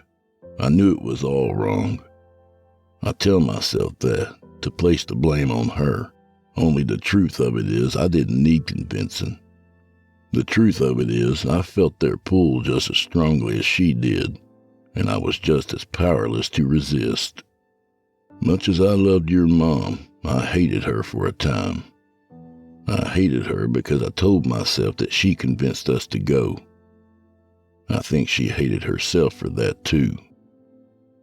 She didn't convince us. We three, each of us convinced ourselves. We did it because we had no choice, because the threads of fate wrapped tightly around us, though we didn't know it yet. We three, me and him and her, always we three. We left our campsite behind. We left our fire smoldering, and we left the keys in your dad's truck. We brought no food or water. Our shoes weren't fit for hiking, and our clothes weren't fit for the cold. It's good this way, she had told us. It's right. We should be cold, and we should be hungry. Our feet should hurt. It's all sacrifice. We walked for a long time, Abigail. I can't tell you how long we walked. The night grew darker and darker, and after a time I started to wonder if we would find anything at all. Maybe after all of it, there was nothing to fear in those hills, a story to keep us homebound. I was angry for a while. Isn't that funny? I was angry that we didn't find them, angry that we were safe because it would have meant it was all a lie. A lie our parents and grandparents had told us to keep us home. More than that, it would have meant that the easy excuse that all the cruelty and sadness of our home was poison spilling from the hills was just that, an excuse. If the people who raised us were all victims too, as hard as it was, I could begin to forgive them. If they were just people being people, I could barely stand it. By the time a cold gray light started to filter through the pines, I had almost given up hope, and almost given up all fear. We were on the other side, I thought, and in a way we were. We came to a small clearing then, and Eva stopped. She was the first to see them. Soon enough, your dad and I saw them too, but she was the first. I saw an expression on her face I didn't understand, but that I'll never forget. And then I looked to the far side of that clearing, and the terror of my youth came crashing back to me in sickly waves. It was the Earth Eaters. I knew it in a moment, and everything that had been said about them was true, and everything that wasn't was true enough. There they stood, maybe a dozen of them, and though I could barely see their faces, I could make out enough. Some were nude, others close enough, with rags hanging from their wiry frames. There was not an ounce of fat on any of them, all sinew and gristle and pale skin taut over jagged bones. They shouldn't have been alive. That was the first thought that crossed my mind. They shouldn't have been alive. I can't really describe the fear of that moment to you, Abigail. There are certain things that your body just reacts to, and your mind recoils from because you know if you let it inside, you'll never shake it. It's the image of a loved one mangled, the cries of a dying child, a sound you know in an instant you'll hear as you drift off to sleep for the rest of your life. They were like that, but worse. They scratched at something deep inside of me, and just looking at them I wanted to collapse into myself, to make myself nothing so that there was nothing they could hurt, or else to turn and run away until my legs gave out. The last flicker of moonlight, or else the first rays of the sun filtered through the trees, casting strange and arcane shadows across their faces. At first I thought they were covered in bizarre tattoos until I realized that their skin, all of their skin, was crossed with 1,000 scars. On their faces and hands, their chests and their legs. Each scar, white and ropey, seemed as if it had been made from a jagged edge, from torn flesh, and almost every one seemed as if it had come from a wound deep enough to kill. They weren't giants, though in my memory they loomed larger than they could really have been. They were men and women, clearly had been once, only so much of what made them human had been burned away. Their skin was pale and sallow, as if they had no blood in their veins, skin that was so thickly scarred that it seemed to be made of leather, and just seemed to hang off their bones. It was as if every ounce of fat had been taken in their offering.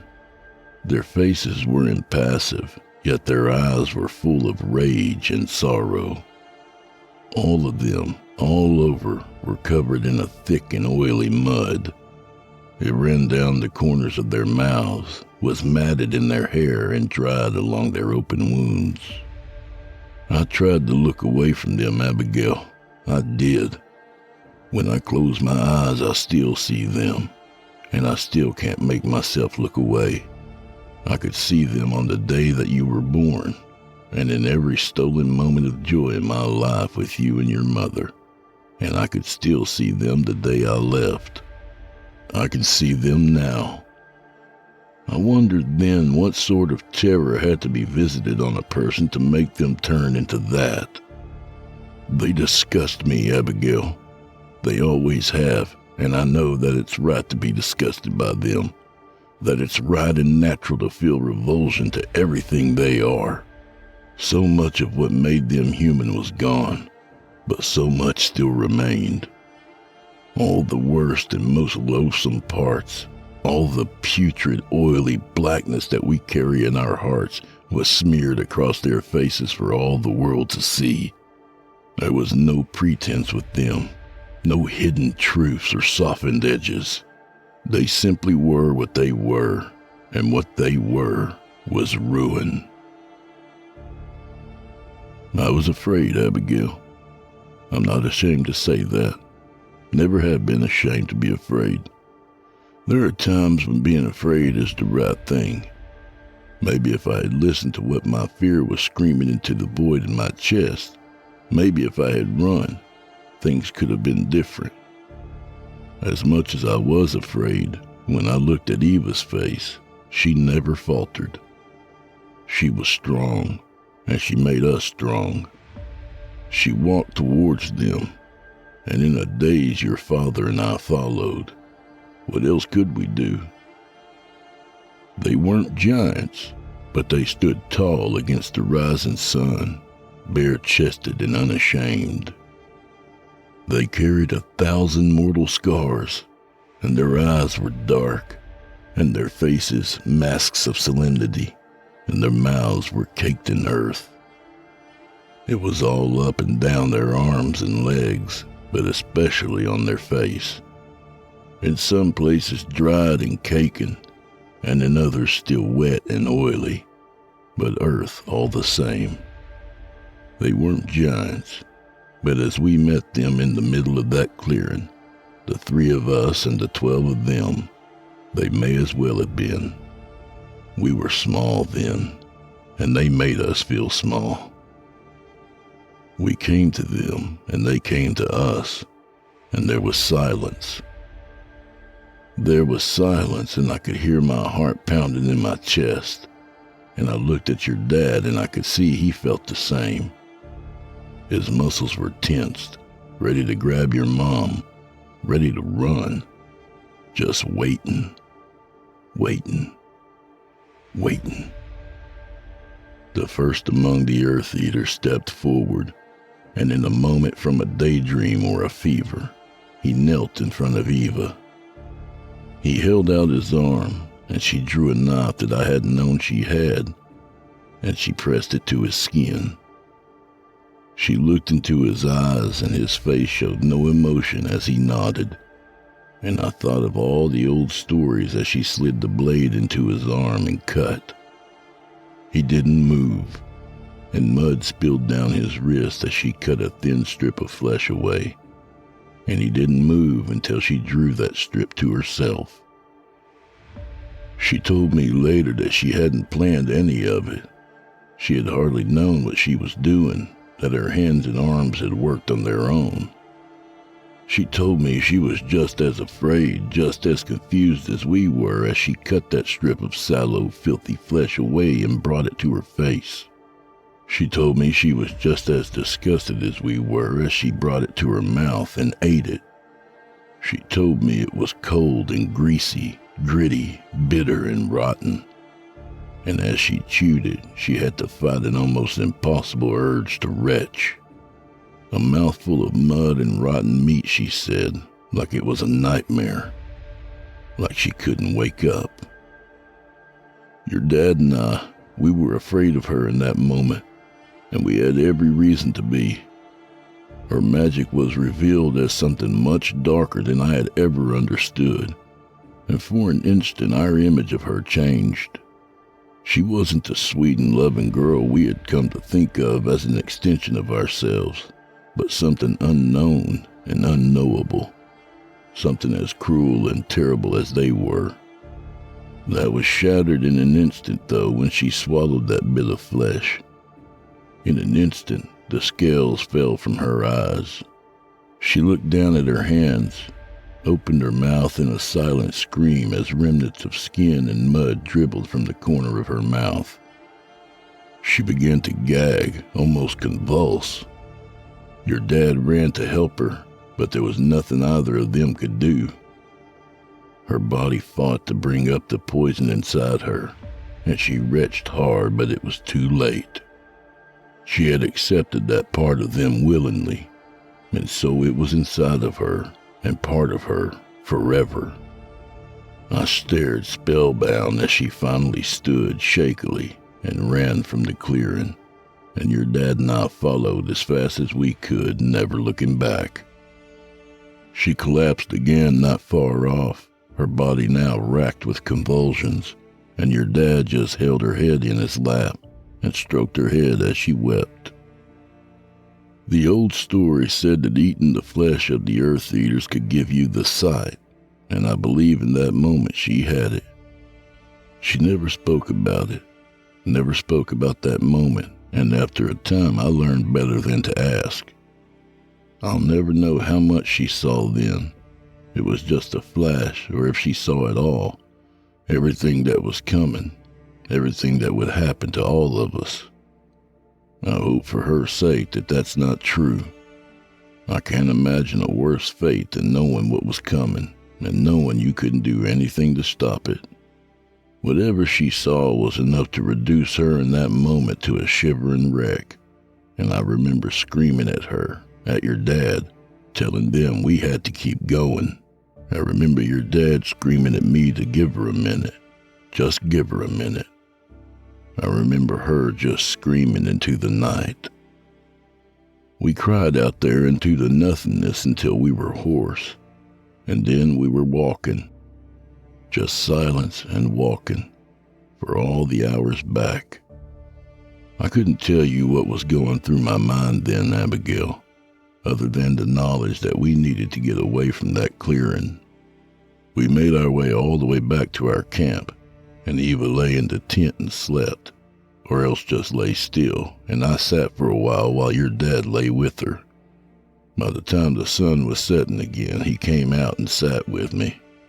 We were silent until I asked the only question that really mattered. What happened to her? The question hung for a while in the cold, wet air until he replied, She saw what they needed, what we have to give up to leave. Christ, and that was enough. I trailed off. They need a heart, he said finally. They need one of our hearts. And there it was, a sacrifice. Something big. Something big enough to change all our lives. We shouldn't have come out here, I said. I know. We sat up a while longer and spoke and drank and looked at the stars. Funny enough, I try to remember that night when the dreams get to be too much. I try to go back to that place. I can't imagine what was running through your dad's head, but for me, I was at peace. The cost of leaving was too high, I saw that, and so there was nothing to be done but to make peace with it. That was okay. We drank and spit in the fire and looked at the stars. And when I went to bed, your dad told me he loved me. We didn't say that much, but I said it back to him then. For all the shit that had happened, all the fear and disappointment, that was the last moment of my life before what came next. And it was a good one. This next part, Abigail, this is the hardest part to write, and it will be the hardest part for you too. The part that I dream about every night. The part I try to keep from you, but the part I accept now that you will need to know. I'm telling you because this is my last chance to tell you, and because no one else will be able to. I know it will change how you think of me and how you think of your parents. I don't take that lightly. I'm sorry I never told you before, and even still, I'm sorry I'm telling you now. When next I woke, it was late in the night, long before the sun would rise, and I woke to scratching at my tent and a ragged breathing, and I heard him whisper my name. Christ, Abigail, the way his voice sounded, I'll never forget it. I was calm in that moment. All that had happened and waking up from a deep sleep, I should have been scared. But I wasn't, not then. I lit my gas lantern and I opened the flap of my tent, and I saw him lying there, clutching his chest and wheezing. I knew what he had done in an instant, Abigail, and in that instant my heart broke. We were foolish. We were all foolish enough to believe that night that they would only demand one sacrifice when we knew they worked in threes. But he had to be the first. They needed him to be first. I saw him lying there, and I saw him clutching his chest. And I saw mud and blood oozing from the wound. I knew what he had done. He loved your mother, Abigail. He loved her so much, and their love was so deep and so beautiful. But it was terrifying, too. From the moment they met, it burned too brightly. And from the moment they met, they were running toward their end. Because from the moment your father met your mother, he was going to die for her. "Will," I had said, understanding all at once. "Help me up," he had rasped. "Away from Eva before she wakes up." "Will." I thought of what it must have felt like for him after I went to sleep that night. I imagined how scared he must have been to face it alone. I propped him up, and we hobbled a ways out to a little cave, a peaceful spot we sometimes liked to sit and talk, and I sat him down. "Why?" I had asked him. "Why?" "You know," was all he said. And I did know. He didn't tell me much, that he had sat up for a while, knowing what he was going to do. He told me I couldn't have stopped him. He told me neither of us could have, that it was what he wanted. To give us a chance at another life, it was what he wanted. He did it for us, for me and your mom. But he kept saying that we couldn't have stopped him. He wanted me to believe that there wasn't anything I could have done. I knew better even then, but I didn't argue with him. He said he hadn't had to go far from camp, that they had followed us after all, and were waiting in the woods like they knew he was coming. He didn't tell me what it was like, but I imagined them hunched over him, how scared he must have been. I wished I could have been with them. For a long time I told myself that I wouldn't have even tried to stop him. If only I could have been with them. If only I could have held his hand. If only he didn't have to be alone. I imagined him cutting into him, the pain he must have felt. I imagined him pulling out his heart and his shock when he realized that wasn't the end of it. That wasn't nearly the end of it. And I imagined what must have been running through his mind as they packed the wound with oily mud and stitched him up. He never knew about you, Abigail. Never knew your mom was already carrying you. She didn't know it either. I don't know if he would have done what he did. I don't think so, Abigail. I don't think he would have gone into the woods if he knew you were waiting for him. He would have loved you so much. He would be so sorry, Abigail. He doesn't have anything to be sorry for, but he would be sorry all the same. I don't know where that little handgun came from, whose it was, but in that moment, somehow he had it. In that moment, we both knew what had to be done. He was strong, too strong to become one of those things, and there was no other way. We had come too far. I know he wanted to say goodbye to your mom. I know she hated me for not getting her. But I think he was afraid that if he saw her again, he wouldn't be able to go. That's why they needed him first, Abigail. Because he was the only one strong enough to do what they needed him to do. In my dreams, I see him there every night, on his knees crying, pressing the gun into my hands. Every night I take it from him, and he presses the barrel to his head. He looks at me, and in the same raspy tone he tells me, "You have to do it. Please. You know you do." And I do know, but I'm torn. It's hell, Abigail, every night. And every night it's the same. I don't know if it's my cowardice winning out over my strength, or if it's finally finding a way to be strong enough. But my hand drops. I don't pull the trigger. I turn despite his cries and I walk away. That's what I dream every night, Abigail. But that's not what happened. What happened on that night, there in the little cave just far out enough from your mom that she couldn't hear, I shot your daddy in the head. And when he fell, I shot him again.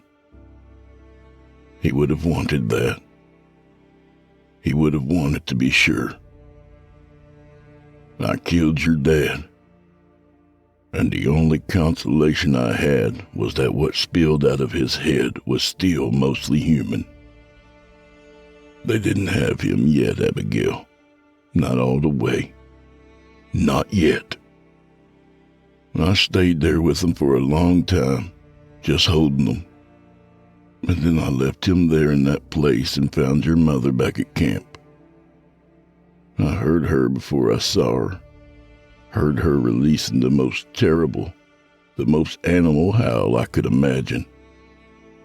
When she saw me, she screamed, scratched at my face, kicked me, punched me until she collapsed into my arms. She knew. I didn't need to tell her. She already knew. We stayed there for a little while, Abigail, and then we left. We got into your dad's truck and drove, and after a time we found we were in another place, a place where the road stretched far and flat out ahead of us. We drove and drove until we couldn't see the hills anymore, until we found a little town in the plains, and we vowed to never turn our eyes to the hills again. Your mom stopped doing magic. She stopped looking for the sight. She told me later that it had never been her, that they had felt her pulling on the strands of fate, and they had used them to move her like a puppet, to bring us all to them. They tried to move her still after that, Abigail, but she wouldn't let herself be moved. She stayed up through the night for the weeks after we left, crying from the pain and exertion, but she wouldn't let them have her. They pulled on her, and she pulled back until her knuckles popped and her blackened fingers twisted and fell from her hands.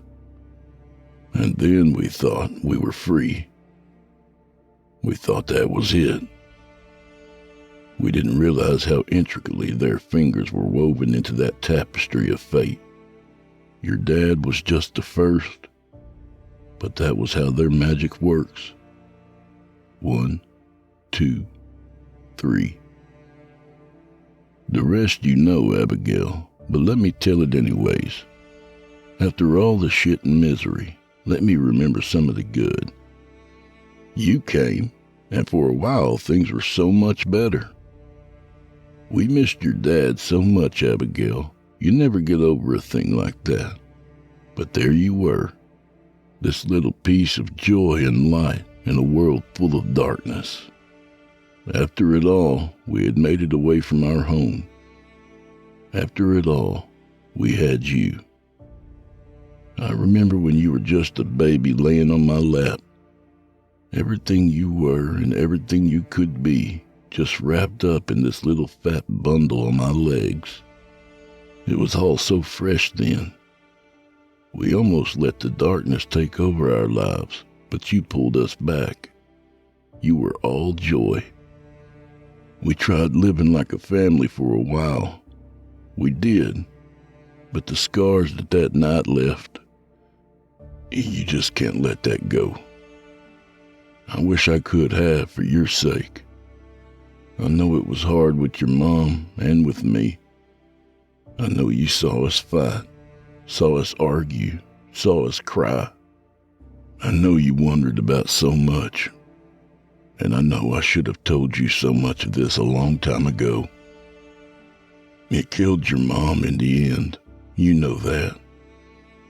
Whatever happened, however she went, you know she didn't want to leave you. It was still them. We were never free of them, never free of their pull. From a million miles away, from out in those hills. I remember wondering when I first saw the Earth Eaters what had to be visited on a person to make them turn into something like that. And when they finally took your mom, I understood. When we used to take the camper out into the woods near town and sleep under the stars, when you would sit on my lap while I shaved, while you and your mom would wake me up with the smell of breakfast and the sound of your laughter, I let myself believe that you were my little girl. I love you, Abigail, more than I ever loved anything in this world. I wish I could have been him for you. I wish it could have been me that died that day.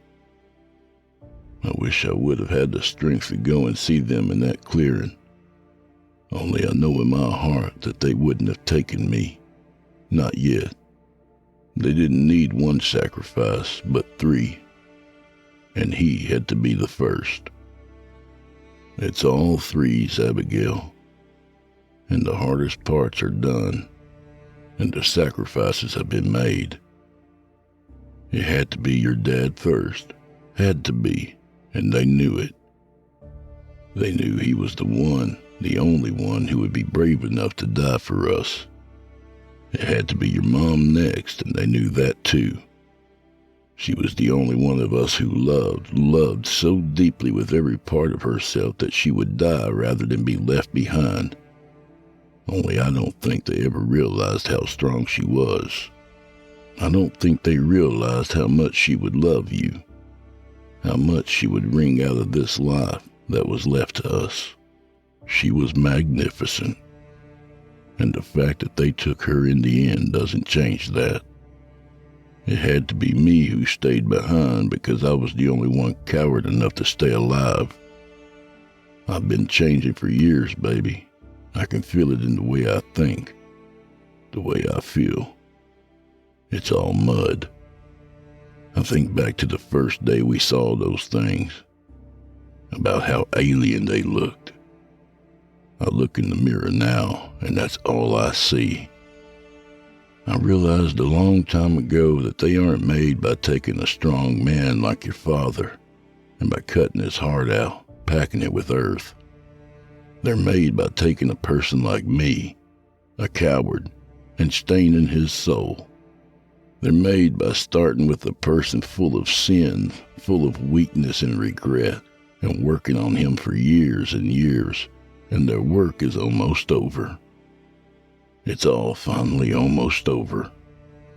Leaving you is the only thing that really hurts me anymore, and going back to her is the only ray of hope. All of this started when she pulled on the threads of fate and found the Earth Eaters pulling back harder. When I become one of them, will I be able to wrap my own fingers around those threads? Will I be able to pull on them and still feel her there, wherever she is? Will she know that it's still me? Will she be with your father? Will she tell him that I miss him? That I never stopped loving him? I don't want to leave you, Abigail, but I know that I have to. I can feel my blood run sluggish in my veins. Wake up sometimes covered in cuts and bruises, but no blood. Only thick and oily mud. I see grit beneath my skin and scratch at it until my flesh hangs from my arms. I'm not afraid of any of that, though. I don't regret what I did to your dad, because I had no choice. Because the strands of fate that bind us all were being pulled by another. It's not his fate I'm haunted by anymore, Abigail. Not now. At the end. It's your face. It's your mother's. Before I left you the first time, she held me for a long while. She told me that she understood, that she didn't hate me for it. She taught me how to protect myself on long journeys. She didn't like to do that kind of thing anymore, but she did it for me. She took off her gloves, dipped what was left of her fingers in the ointments and rubbed them on my head gently. She burned the herbs and made the symbols in salt. I had to do it all myself this time. I was alone when I breathed in the acrid smoke. Alone when I said the words. But I saw her face all along, and I didn't forget a step, because she had taught me. I felt her there with me as I painted my face, draped my eyes in heavy cloth, and prepared my body for this transformation. I wish I could leave you a grave, because it's the only thing worth anything I have left to give. But I can't. Let this curse end with me, Abigail. Live your life, away from that place where we were born, and fill yourself with joy. There's good in this world. I know that there is good, but I know that it doesn't live in me. Fine then. Let it end. 1, 2, 3.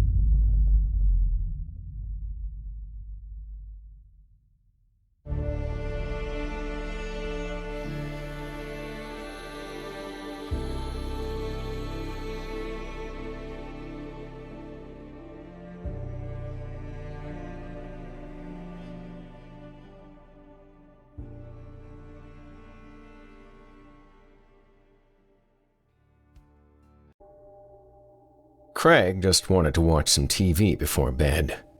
A simple thing to ask for, really. But could he find the goddamn remote? Of course not. He had just begun the process of pulling out all the couch cushions when someone started to knock on the front door. Wonk, wonk, wonk, wonk. Rapid and insistent. He let out an annoyed grunt and looked at the clock on the wall. It was 5 minutes to 11. Craig muttered, "Oh, who the hell is that?" From the kitchen, Elsie called out, "Is there someone at the door?" "Yeah. Can you go see who it is?" he yelled back. "I'm busy over here. I'm looking for the remote. I can't find the stupid thing anywhere." "I'm kind of busy too, Craig. Can't you please do it?" Elsie hollered back. She was fixing herself a bag of popcorn, and it had just started to pop, emitting tiny, greasy firecracker explosions in the microwave. "It's kind of late, isn't it? Don't open the door unless you know who it is." Craig growled, "Fuck's sake," and stomped over to the door, a storm cloud brewing over his head. "Who is it?" Craig was answered by more brisk rapping. Wonk, wonk, wonk, wonk. His lip curled, and he peeked through the door light with his surly, "What the hell do you want?" poised on the tip of his tongue. The words crumbled in his mouth. It was Mandy McTavish, the next-door neighbor's 7-year-old daughter. She was standing on the front porch all by herself, wearing only a t-shirt and a pair of flannel pajama bottoms in the January cold. Her tiny, bird-like feet were bare and ghostly white in the amber glow of the overhead porch light. Craig gasped. What in the hell? And he yanked open the door. Mandy, what are you doing out here? You don't even have any shoes on, honey. Is something wrong? The little girl looked up at him with a frozen non-expression, perfectly smooth and neutral. Craig had time to register that her eyes seemed strangely reflective in the muted light, almost as if they were emitting a yellowish glow. And then the girl's arms suddenly shot forward in a blur, fingers hooked to seize the front of his hooded sweatshirt. Craig flinched back from the unexpected movement, but Mandy's hands stopped just short of reaching across the threshold. Craig looked down at them in goggle-eyed surprise. What? Mandy squeaked out a creaky little mule and dropped her arms to her sides. A thin, delicate stringer of drool slipped out from the corner of her mouth and ran down the side of her chin. She said, "Let us in." Her voice dragged out in a rusty, atonal drone, the exact opposite of her usually bright-eyed, lilting little chirp. This was the croak of an ancient crone, a noxious old wretch, suffering through the final hours of a long and odious existence. Craig felt a shiver race down his spine. He blinked and cleared his throat. What do you mean, us? Mandy, is everything okay at home? Let us in. Craig looked down into the girl's luminescent gaze, and for a second or two, he found himself wanting to do just that, to step back and invite her in. But at the same time, he didn't want to, because something was wrong here. Horribly wrong. A finger of unease trailed down his spine, leaving gooseflesh in its wake. The look on Mandy's face, the white pallor of her skin, and even though she was out there in the bitter cold in only her thin pajamas, the kid wasn't shivering in the slightest. She's just a skinny little stick of a girl. How could she not be freezing out there? What the fuck? His gaze strayed down the girl's bare feet again, and this time, he realized they weren't actually making contact with the all-weather carpet that covered the front porch. Mandy was floating several inches in the air. There weren't any footprints in the fresh snow behind her either. Craig's heart abruptly started to pound in his chest. He thought, this isn't Mandy. It's not her. It was a crazy thought, a nonsensical thought, but it was true. This wasn't sweet, happy-go-lucky little Mandy McTavish. Not at all. This was a monster. Craig found himself swinging the door shut. He didn't know what was going on, but he knew that it was wrong, and that was enough. Let us in, Mandy repeated, and the door slammed shut in her strange, blank little face. Craig turned the deadbolt and slid the chain in place. His hands were shaking. No, he breathed. No, you can't come in. Go away! Craig slowly backpedaled down the short hall, dreading the sound of another knock. He let out a little shriek when Elsie's questioning hand settled onto his shoulder. He spun around and his elbow knocked her bowl of popcorn flying. It shattered against the wall. Popcorn and shards of glass sprayed across the floor. Elsie cawed like a startled crow and smacked him dead center on the chest with an open-handed slap. Jesus, what the hell, Craig? She spat. Look what you did. What are you— Elsie, don't open the door. The words came out as a quavering plea. If she knocks again, ignore it. Okay? Don't open the door. What? What are you talking about? Who's out there? Elsie pushed past him, still yammering out a barrage of unanswerable questions, and Craig grabbed her arm hard enough to make her gasp. I said don't open the door! Elsie smacked his hand away. Ouch, Craig! What's wrong with you? Her voice was pinched into an expression of bewildered annoyance. Broken bowl, popcorn mess on the floor, husband going crazy. What the hell is this?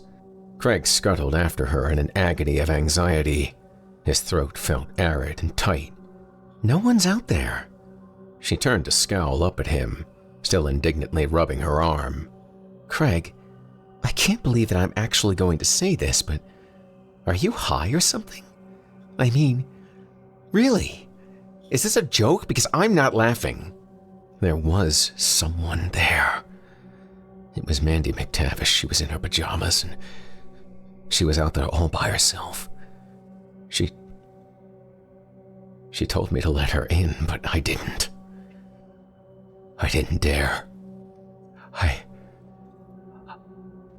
don't even know how to say this, but she wasn't, he faltered, staring at the doorway with glassy eyes, and Elsie screeched. She wasn't what? Poor little Mandy was out there all alone in her PJs, and you didn't let her into the house? Craig! He struggled to find the words to express the terror he just felt, the overwhelming sense of impending doom, but he couldn't think of a way to explain himself that wouldn't sound completely insane. What was he going to say? That Mandy was floating in the air? That she hadn't left any footprints in the fresh snow? He ran his hands through his hair and let out a long, heavy sigh. Something about the whole thing was just completely off, Elsie. I can't properly explain it, but it made my skin crawl, and Elsie turned her back on him and started to unhook the chain. He lunged at her and caught her hand in both of his. Don't! Please. Don't do that, hon. I mean it. Don't do that. Craig. His wife trailed off. She blinked up at him, completely nonplussed. Craig, are you okay? No, he thought. I'm not okay. I'm scared, shitless.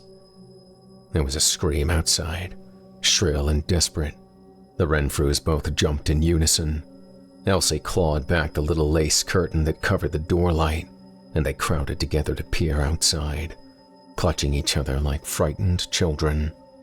A woman, wearing only a bathrobe and one fuzzy slipper, ran into view, all out sprinting down the middle of the street, her hair streaming back in the frigid breeze, and her mouth gaping open to let out another scream. A smaller form streaked in from behind and slammed into her with immense force. There was a flash of movement, and wham! 2 bodies were rolling together in the powdery snow, tumbling in a flailing tangle of limbs. There was one last shriek, high-pitched and raw, and the 2 struggling forms rolled out of sight. The street was quiet again. If it weren't for the disturbance in the snow, it would have been as if nothing had happened out there at all. Elsie turned to Craig with a shocked, stricken look on her face. What just happened? Was that Vicky Penbrook? I think it was, he whispered. Keep your voice down, okay? Turn off the hall light. Turn off all the lights. But Vicky, Elsie gestured weakly at the door. No, we aren't going out there. Are you crazy? Craig reached out and flicked the switch on the hall light himself. I'm calling the cops. I don't know how I'm going to explain myself without sounding like a lunatic, and I don't give a shit. I'm calling them anyway. Craig crept over to the front door and turned off the porch light. He took another peek outside and froze. I think I'm going up to bed now. Okay? Elsie's lips trembled. She was struggling against tears. I don't like this, and I'm freaked out, and I just want to go lie down. Craig took in a deep breath and said, Not just yet. Can you come here and tell me if you see what I am seeing? The woman with the bathrobe and single fuzzy slipper was back. It was Vicky Penbrook after all. She was gliding down the street, with her feet hovering several inches off the surface of the road. Her bathrobe, now loose and flapping around behind her in the stiff, icy breeze. Her face was completely devoid of emotion, slack and flat, like she's dead, he thought. Dead and laying on a slab in the morgue. "Oh my God," Elsie whispered. "Look at her feet. Her feet aren't touching the ground." Vicky stopped directly in front of their house. She tilted her head back and appeared to be sniffing the air, a predator catching scent of its prey. "How cold is it tonight?" "Almost 20 below." Elsie turned and clutched Craig's arm. "She's just about naked out there and she doesn't even seem to notice." Vicky revolved in midair to face the house. Even though Craig and Elsie were crouched down in the dark, he was sure she was looking directly at them. Craig hissed, "Get away from the door," and he grabbed his wife by the waist to haul her into the deeper shadows of the hallway.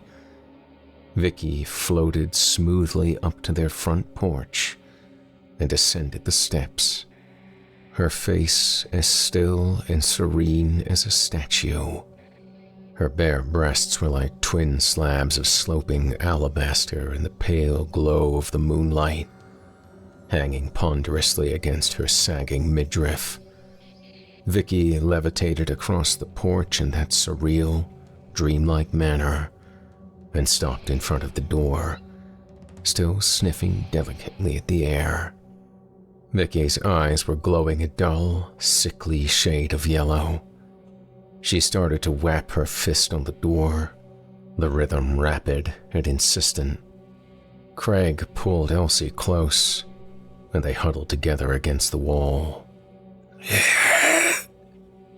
"Eyes in," Vicky called to them. She spoke in the same slow, dragging rasp as Mandy McTavish, the rattle of dead leaves in a frozen gutter. "Let us in." "What's wrong with her?" Elsie asked, her eyes very wide and wet. "Craig, I'm scared. This is freaking me out." "Don't listen to her. Come on." He led his wife back into the living room, stepping gingerly through the mess of broken glass and popcorn on the floor. He sat her down at the couch and grabbed his cell phone off the table. It was time to call the cops.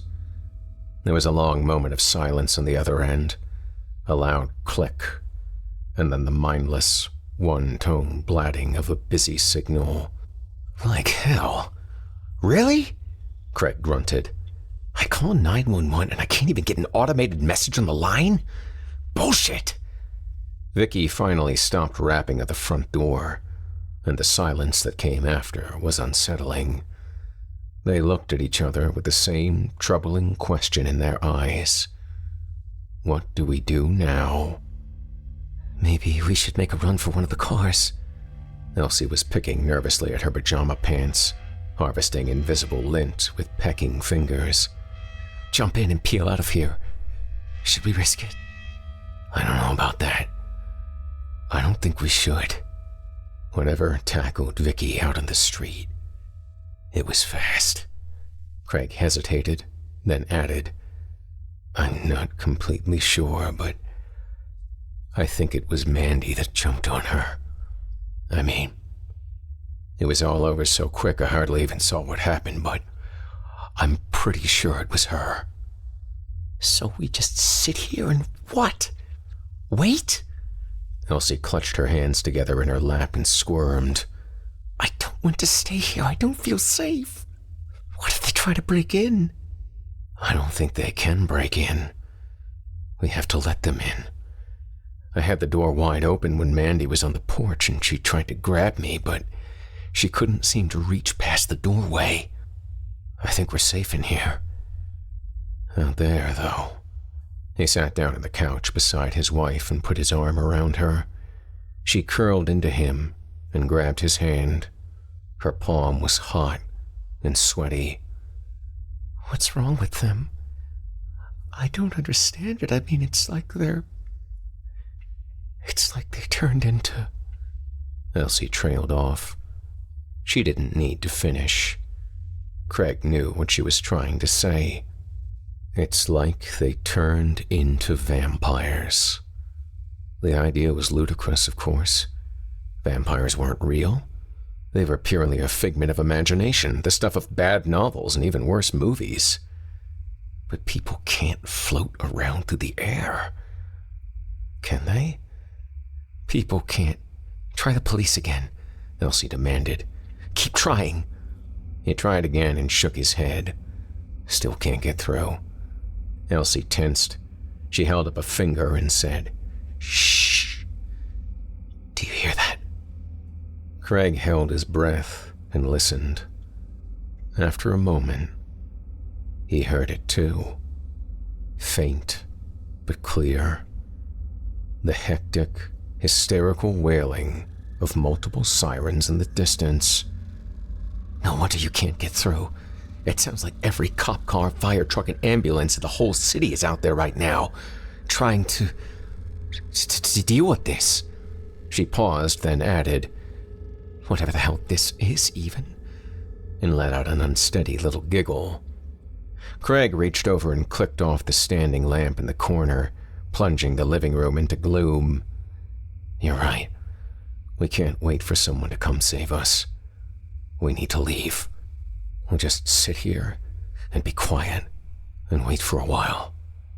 If the coast looks clear later on, we'll make a run for one of the cars and get the hell out of here." Elsie's reply was interrupted by a volley of muffled screams. They were coming from somewhere close by, no more than a few houses away. A medley of terrifying shrieks echoed and rebounded down the empty street. Wordless cries of horror and agony.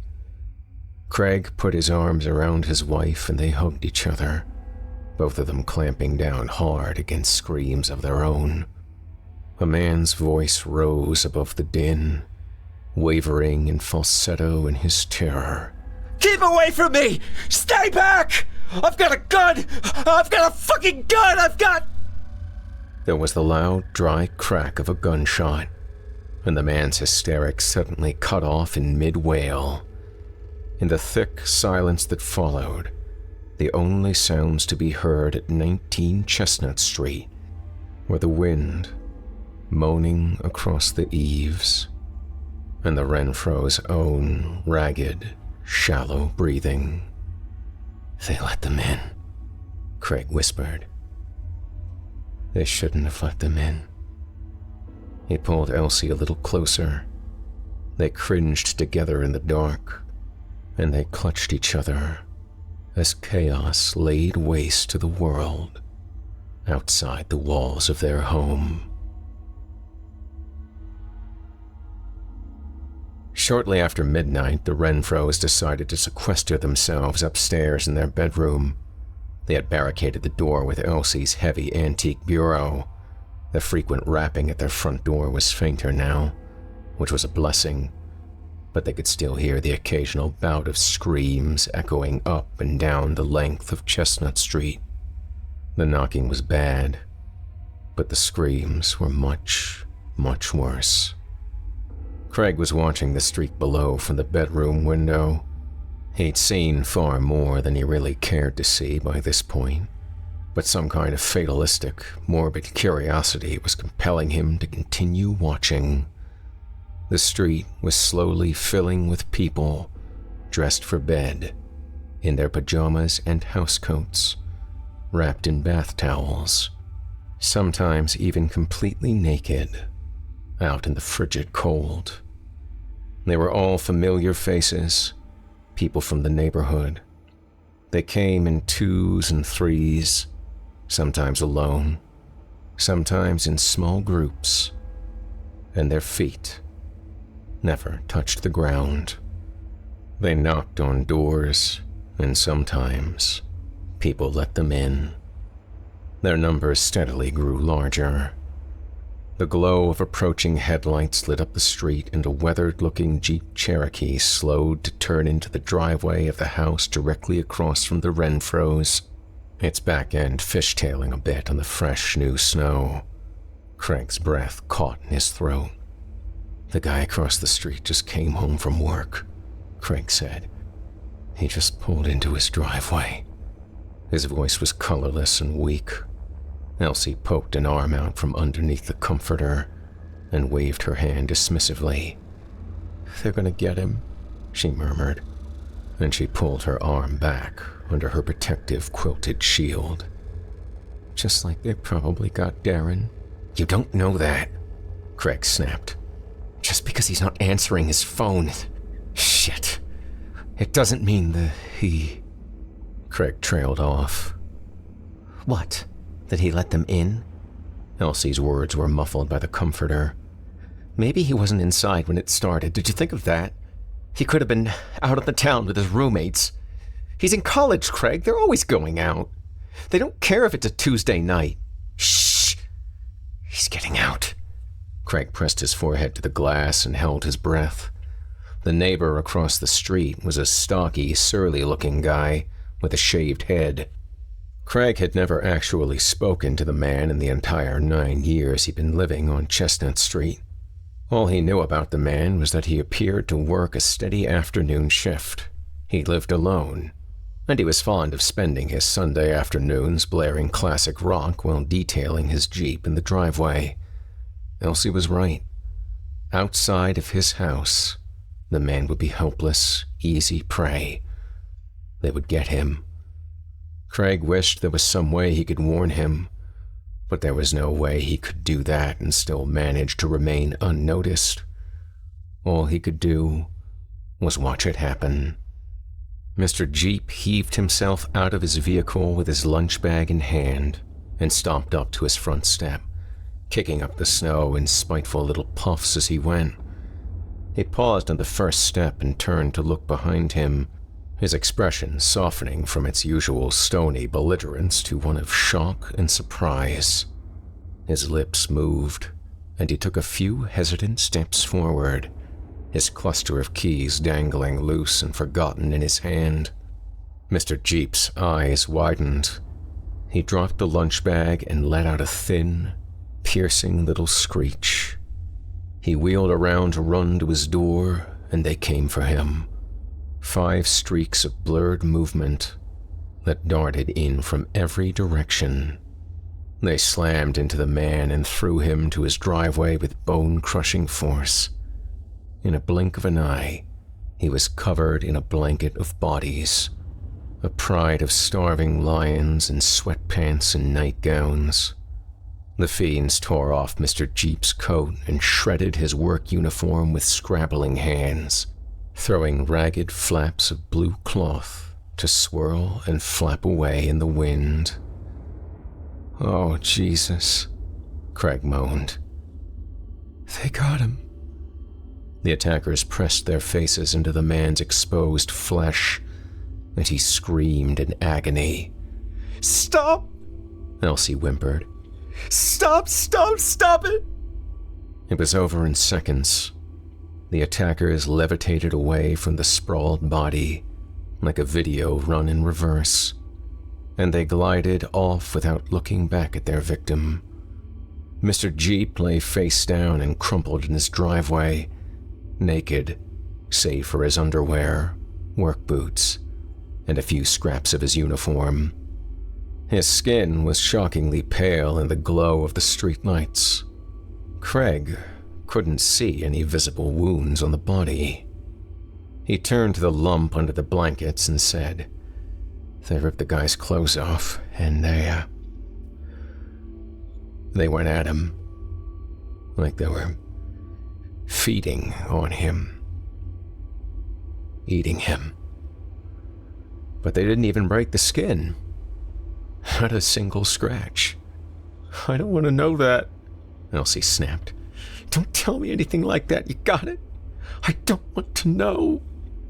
They were feeding on him. But what were they eating? What did they take from him? Craig peered back outside and froze. Mr. Jeep was on his feet now, and he was looking directly up at their bedroom window. But he wasn't really on his feet, exactly. Mr. Jeep was actually hovering several inches in the air, impossibly weightless and buoyant. And even though the street lights were bright against the luminous snow cover, the man cast no shadow on the ground. None at all.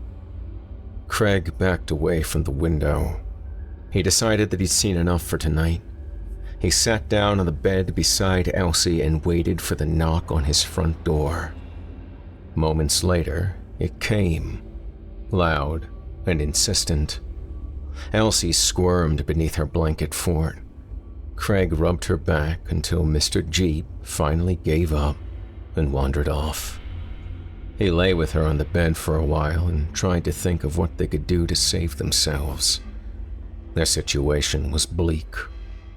He whispered, "Should I try the radio again? What do you think, honey?" Elsie didn't answer. Craig sighed and clicked on the little radio alarm clock on his side of the bed. An hour ago, most of the stations had been broadcasting pre-programmed blocks of music, or dead air, which was troubling.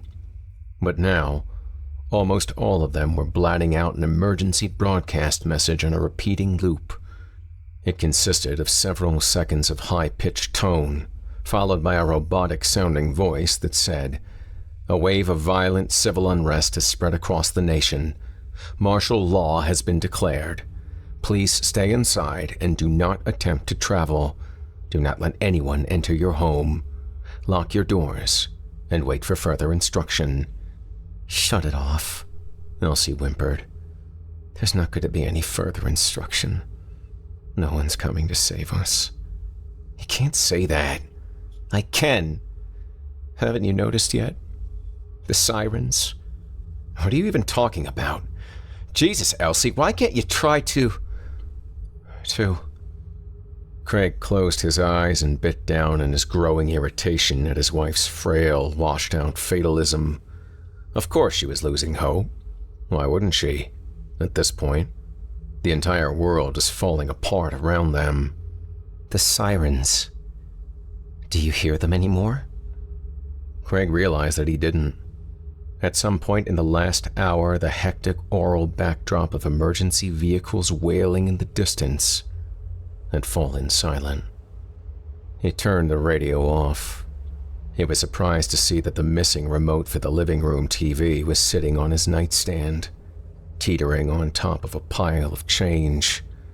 He considered going downstairs to check the news stations and decided against it. The same message was probably scrolling across the screen on every station. Why bother?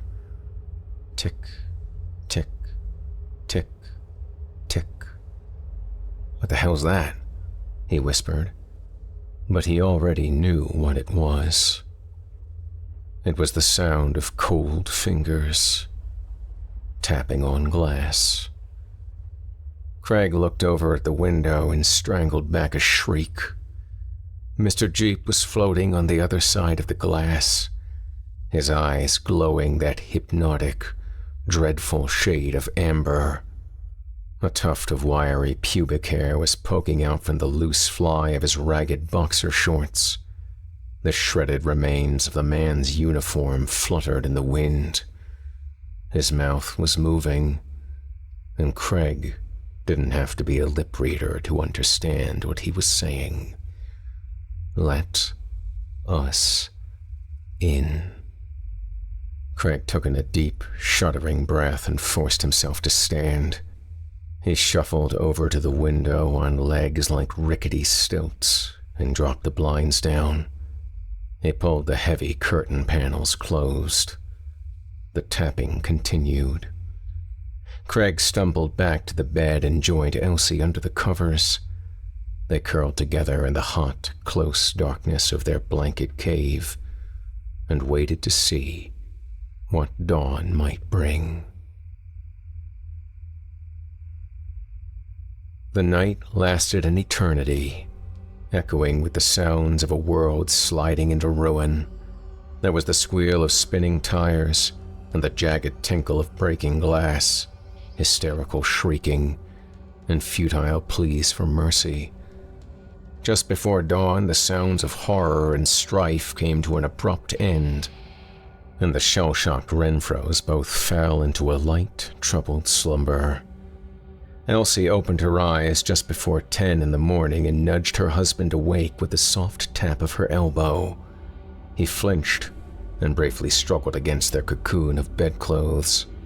Elsie shushed him with a finger against his lips. She peeled back the blankets and said, "I really have to pee." "Me too," Craig whispered. "We'll go together." They crept out of their bedroom and tiptoed down the hall to the bathroom, both of them skittish as wild horses after being barricaded upstairs for so many hours. Craig stood watch at the door while Elsie took care of business, his feet shuffling around in an urgent little gotta pee dance. He heard Elsie stifle a giggle behind him, and he found himself smiling a little too. In the light of day, it was almost possible to convince himself that the horrors of the previous evening were just a dream. It had to be a dream. The sun was shining, wasn't it? They came downstairs with Craig in the lead, an aluminum baseball bat cocked over his shoulder. Elsie followed close behind with a letter opener clutched in her hand. They did a quick sweep of the main floor, both of them flinching every time they rounded a corner, but they were still alone in the house. Craig nodded his head at the big double windows in the living room. "Let's have a look outside," he added. Maybe it'll be okay," and tried not to wince at how inane that sounded. "Do you smell something burning?" He realized that he did smell something burning. The odor was faint inside the house, but it was there, acrid and sharp. It wasn't the nostalgic mellow tang of wood smoke curling into the winter air out of a neighbor's brick chimney. This was the noxious stench of a house fire. He flung the curtains back and inhaled sharply, his mouth dropping open into a slack, shocked O of surprise. "Oh, hell. Come look at this." The wind had died down overnight, and the air outside was heavy with the haze of dirty, gray-black smoke. 2 house fires were visible from the window. One was guttering out on the next street over, and the other was burning fiercely just a few houses away. The neighboring homes were heavily scorched on either side of the inferno. It would be a miracle if they didn't go up in flames as well. Further down the street, an overturned car was lying on its hood on the sidewalk.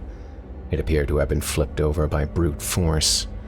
There weren't any skid marks in the snow, no sign of the driver losing control.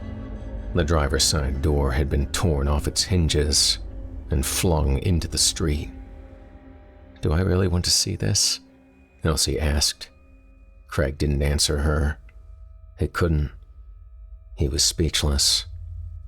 Most of the houses in view had their front doors standing wide open, including the house that was burning steadily to the ground. The open doorways looked like mouths, yawning wide, to let out a despairing scream. Mr. Jeep's insulated lunch bag was still lying in his driveway. A large, shaggy-haired shepherd mix trotted across his front lawn and flipped it over with his snout, sniffing for leftovers. Finding nothing of interest in there, the dog strolled away, its body language stiff and alert. Well, so much for it all being a dream, Craig thought, and he struggled against the urge to sit on the floor and start bawling like a toddler. It was real, all right. Elsie joined him at the window. She gaped at the mayhem outside. "It's like the end of the world," she said. Houses are burning down and there's no one left to care. Where did they all go? Craig waved his hand at the empty street outside. Those people. They were all over the place last night. I saw dozens of them. There's no one out there now. Where are they? Basements, attics, and closets. They're hiding away from the daylight. Isn't that what I know what you mean. You don't have to say it, Craig marked. The words weren't supposed to come out as a harsh rebuke, but they did. Elsie shrank away from him. He softened his tone and tried again. I think you're right. They're not pounding on the door, so they must be hiding somewhere, waiting for sunset. It's a good time for us to get dressed and get the hell out of town, because we can't stay here tonight. Where are we going to go? Elsie ground her palms against her eyes and blinked up at him. She looked dreadfully tired and diminished. Seriously, where could we go? This is happening all over the country, maybe the entire planet. Where the hell are we going to drive to, Craig? A deserted island? I haven't figured that out just yet, hun, and I'll admit that I don't know what it's going to be like out on the roads. But I'd rather take my chances out there than— The roads are going to be a mess, she hissed. You saw what happened to that car out there? Yeah, that'll be us. We'll get stuck somewhere, and when the sun sets, they'll come for us. They'll surround the car and rip off the doors, and that will be it. Listen to me. I think we very well might be the last people left on the whole goddamn street.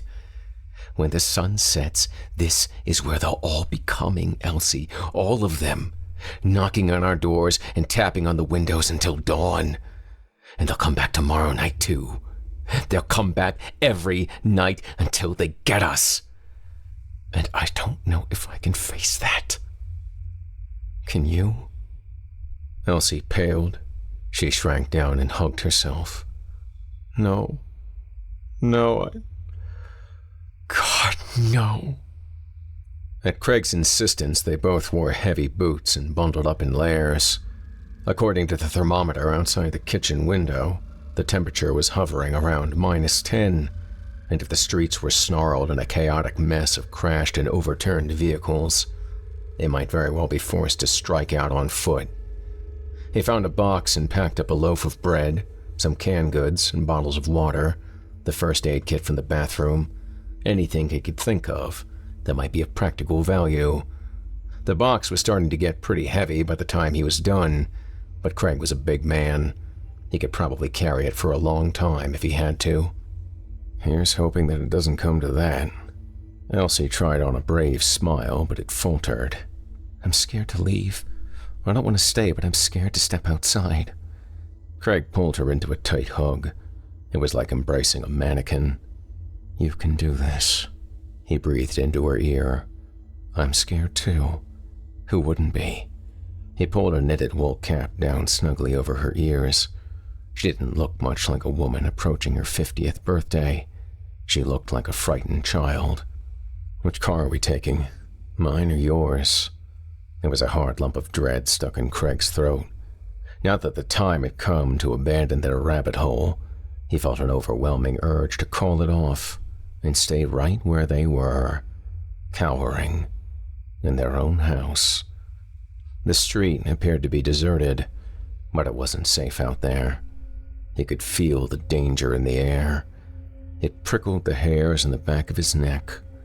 Death was waiting for them on the other side of the door. Yours, she said. You drive. He fished his key fob out of his coat pocket and thumbed the unlock button. Outside, there was a muted clunk as the door lock slid open. Craig leaned the bat over his shoulder. I'll go out there first. He pulled back the chain. You ready? Elsie tightened her lips together and nodded. I'm ready. Can you carry the box? She hefted the box and nodded again. Her mouth now just a tight little slash beneath her nose. Craig took in a deep breath. Okay. Let's go. Later, while he was bleeding on the driveway, he'd remember the dog he'd seen sniffing at Mr. Jeep's lunch bag. By then, it was far too late. The air outside was frigid and tainted with a caustic stink of scorched paint and burning drywall. One of the houses beside the Inferno down the street was starting to catch, and the smoke was floating along in thick, choking clouds. Craig held up the bat in a double-handed death grip and charged out the door, Elsie close behind him.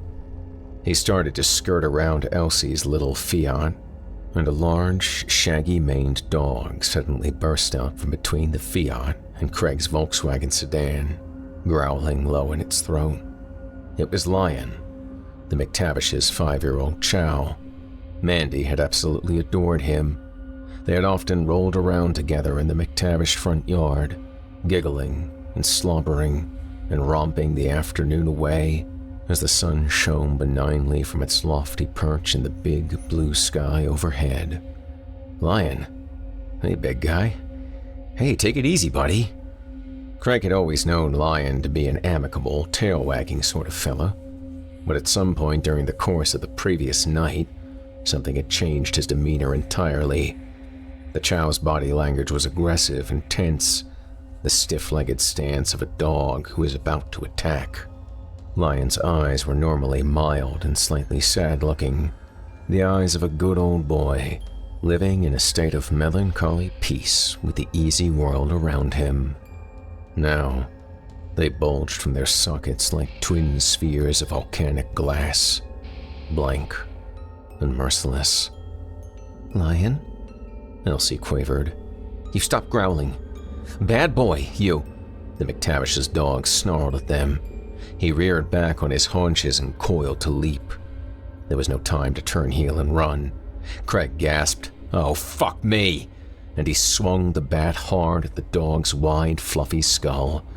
It darted aside, and the bat pinged off the snow-covered blacktop, sending a little puff of powdery white into the air and a painful shiver up his forearms.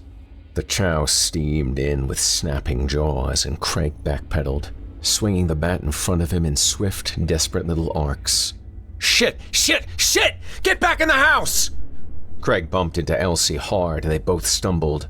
She dropped the box of supplies. Her footing slipped, and she fell onto her ass. Craig tripped over her legs, landing heavily on top of her. The only coherent thought in his head was, "Don't drop the bat. Don't drop the bat. Don't drop the—" Elsie shrieked, "No! Bad dog!" And a split second later, the chow was on them.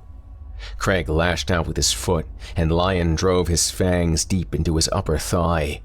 Craig shrieked up into the sky and rammed the wide end of the bat into the top of the dog's head. Lion coughed out a strangled whine against the leg in his mouth and shook his head savagely. Skin and denim tore beneath the dog's fangs. Crimson droplets rained down in stained blood flowers in the snow. Craig screamed, "Oh, you bastard!" and hammered the chow a second time, and then a third. The beast clamped down even harder and started dragging him back to its hiding place between their cars. He frantically pummeled at it with the bat and screamed for help. Elsie leapt to her feet and yelled, "Let go of him, you ugly fucker!" She planted her boot into the dog's side, and he responded by giving her husband's leg another savage shake and dragging him faster. Elsie grabbed a double handful of Craig's heavy coat and began to engage the beast in a fierce tug-of-war. Lion gave her a wide, primal grin from around his mouthful of Craig's upper quadricep and heaved with all his might, dragging them both several more feet through the loose, grainy snow. Craig screeched and battered away at the chow's head and neck with renewed vigor, his head buzzing with agony and panic. The leg of his jeans was soaked through with blood, warm and steaming in the sub-zero air. The dog squinted his eyes shut against the bludgeoning and kept hauling Craig on his ass across the driveway, almost robotic in his determination to drag the human away and maul him to death. "Get off me! Get off me!" Craig dropped the bat and ripped off his thick leather gloves. He bleated, I told you, get off! And drove the tips of his thumbs into the chow's slitted eye sockets, hooking his fingers deep in its mane for leverage. Lion finally released his leg and tried to shake him off, whining and yipping against the agonizing pressure. Craig held on for all he was worth and kept pushing with his thumbs until he felt the dog's eyeballs pop beneath them. The animal screeched and went wild in his hands, snapping its teeth and flailing. He rolled the dog's head still trapped in its hands, and he shoved the thick-set animal beneath the Fiat's front bumper, wedging him deeper under the car with a few hard kicks with the sole of his boot. Blinded and trapped, the chow descended into a writhing, snarling frenzy. In the strange and unaccustomed midday silence, the dog's howls were as loud as the wail of an air raid siren. "Oh my God! Craig!" Elsie rushed to his side and hooked her hands beneath his upper arm. Craig used the baseball bat like a crutch, and together they managed to heave him to his feet. "The dog in front of Jeep Guy's house," he croaked. "There's more of them." Elsie shook her head. "What? I don't know what..." He pushed Elsie towards the steps and shouted, "Get in the house! Go! There'll be more of them coming." His entire body was trembling and cold. So cold. Except for the bite wound on his leg. It burned like fire. Understanding dawned in her eyes. Elsie whirled to run for the porch. She managed to take 5 steps before a matted-looking golden retriever streaked in from the front yard and latched onto the sleeve of her coat. Elsie squealed and tried to kick the animal in the chest, but it danced away and pulled her around in a circle, trying to throw her off balance.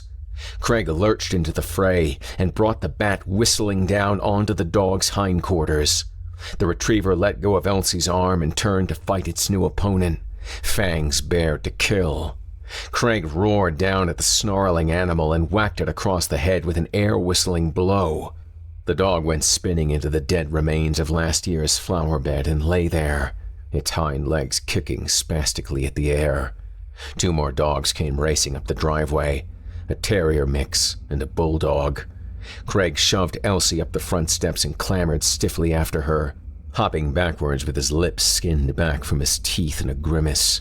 He yelled, "Close the door! Don't let them get in!"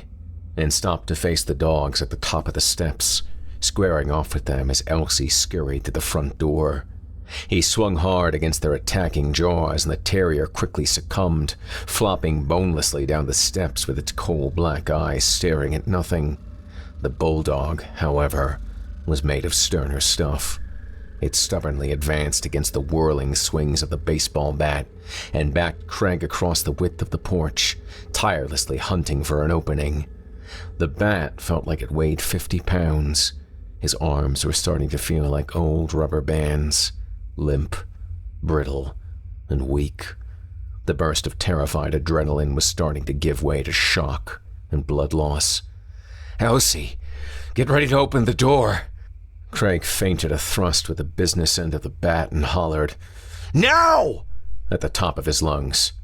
It swung open just as the dog jumped away from the bat, and Craig launched himself backward to the doorway. He landed on his ass on the rough-textured mat in front of the door and rolled over into a clumsy, backward somersault. Elsie slammed the door shut, and the bulldog rammed into the other side. It growled and reared up to scrabble at the door with its claws. "Jesus," Craig whispered. His blood was dripping onto the hallway tiles. He'd never seen so much blood in his life, and certainly never his own. The bite wound was a torn-up mess of shredded denim and mutilated flesh. Looking at it made him want to vomit. They tried to kill us." Craig's voice jittered up and down, like a boy in the throes of puberty. He was shaking uncontrollably. "They almost did." "Honey, your leg." Elsie grabbed a scarf off a hook on the wall and knotted it tightly around his upper thigh. He winced at the pressure. "We have to get these pants off and clean that," she said. "It'll get infected." "They knew. We tried to get away," Craig whispered. His face was white as a sheet.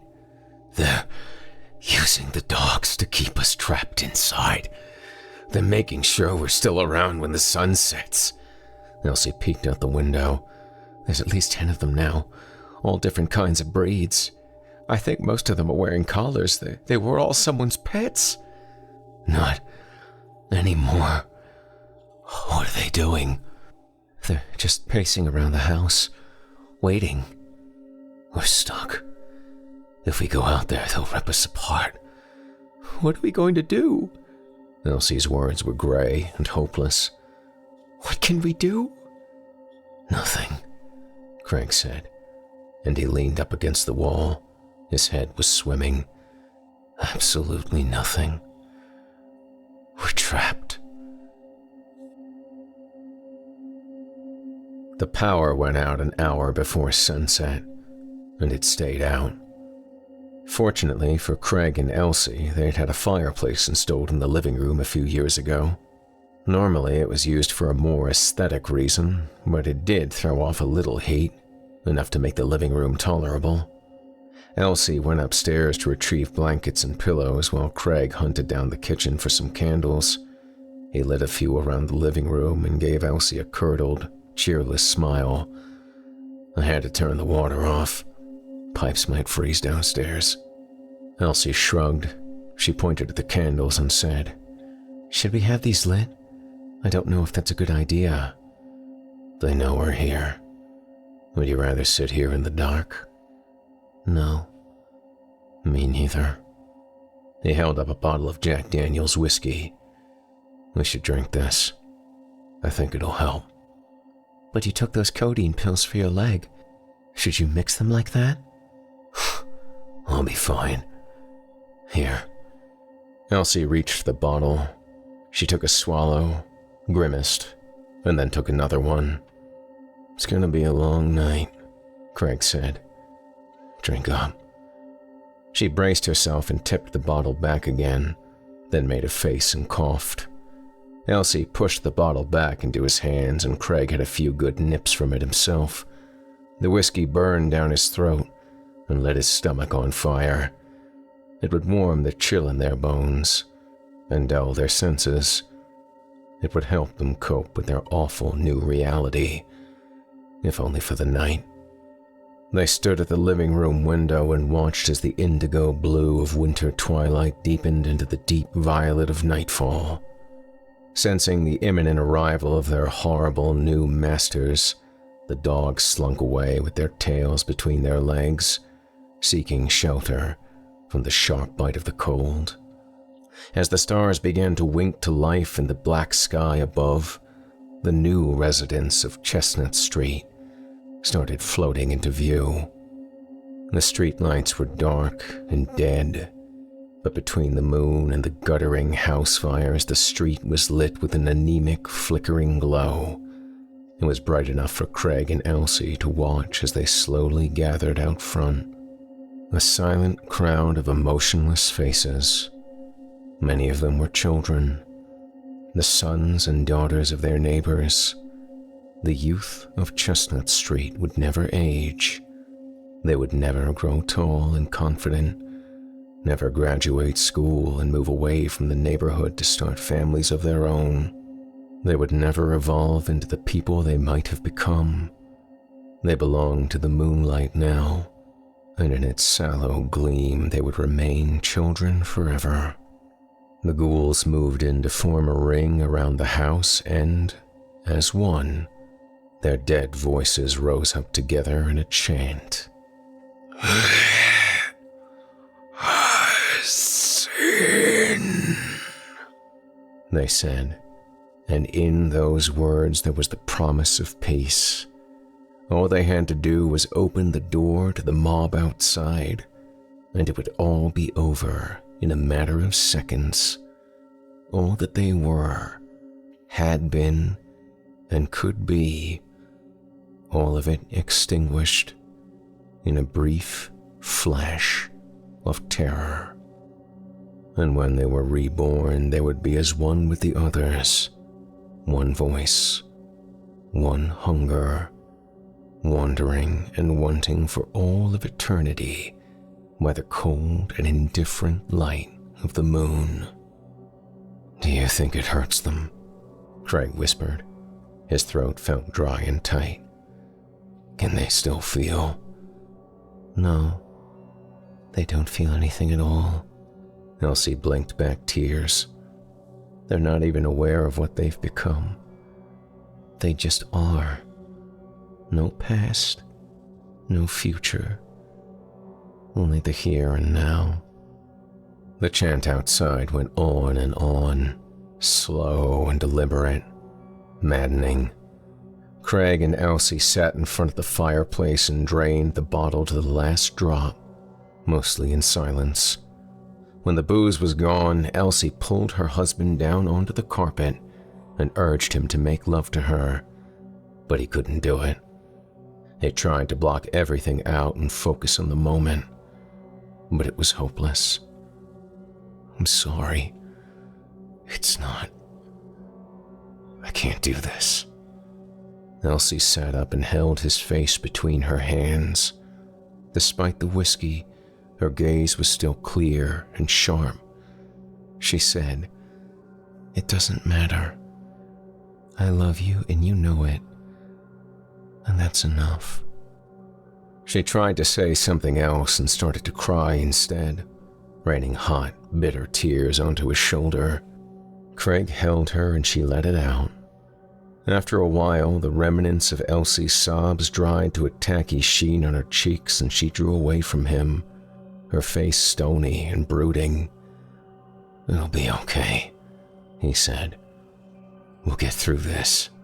"No, it won't," she snapped. "It won't be okay. Don't say that. Don't say anything. Just don't." When the last of the candles guttered out with a hiss and a tiny puff of smoke, the Renfros stuffed twisted wads of Kleenex into their ears and wrapped themselves together in a cocoon of blankets by the fire.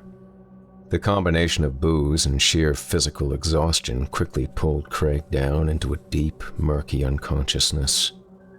He didn't stir when Elsie carefully wriggled out of the blankets, and he slept right through her shrill, bird-like cries as she sawed into her own wrists with a filleting knife. Craig didn't know what she'd done to herself until he literally stumbled over her body the next morning, tripping over it and landing on his hands and knees into a puddle of her cold, tacky blood. He was bleary-eyed and shivering from a combination of cold and his hangover, and for almost a full minute, he sat there in Elsie's blood, unable to believe it, incapable of believing it. But then, he started to scream. The screams tore out of his throat like jagged shards of glass, and they were real. The blood on the floor was real, and Craig screamed until his voice gave out. His wailing made the dogs outside perk up their ears. They looked hopefully at the house, licking their chops and tentatively wagging their tails. They were eager for an end to their servitude to the new masters, the things that only came out at night, the things with no smell or warmth on their bodies.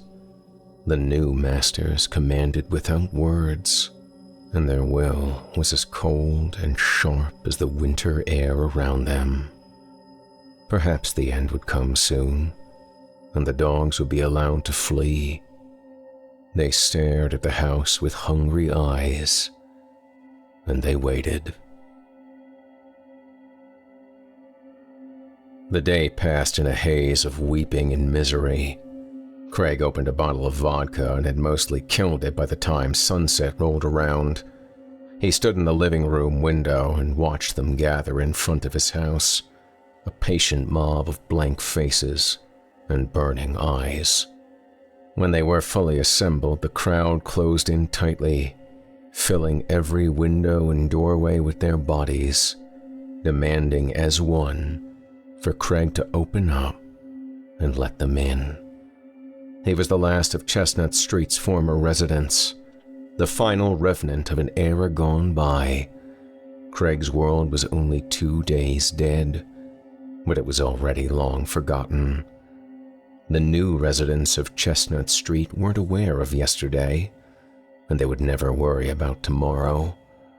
There was only one measure of time in the new world, and that was now, this particular moment, and then the moment that follows directly after. The citizens of the new world were united by one burning universal desire: total conformity.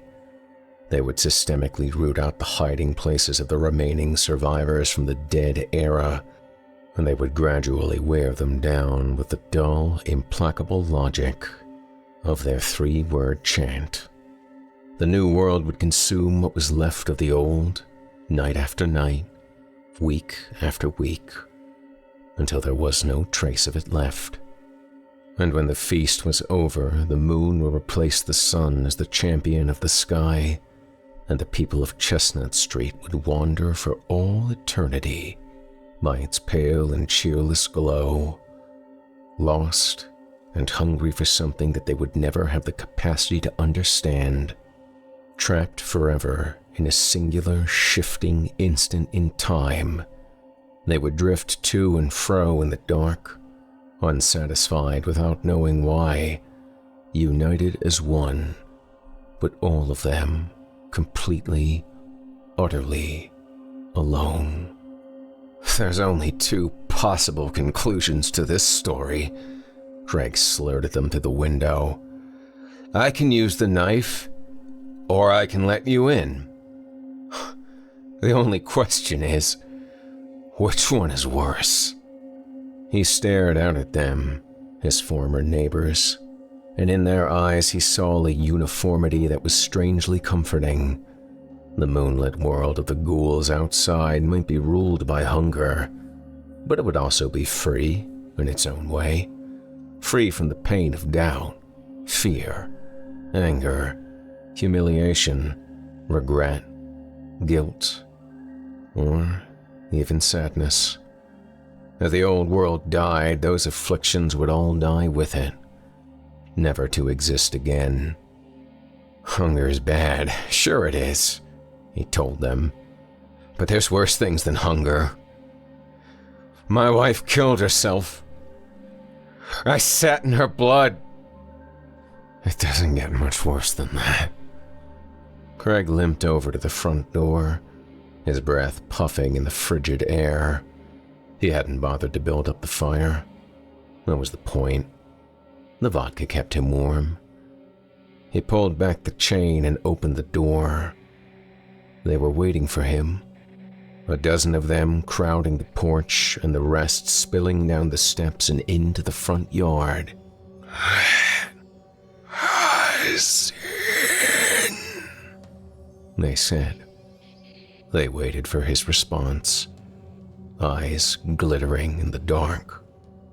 Craig wiped his tears away and stepped back from the doorway. Now or tomorrow, the next day or the next after that, it would eventually come down to either the knife or the crowd outside. And in the end, did it really matter?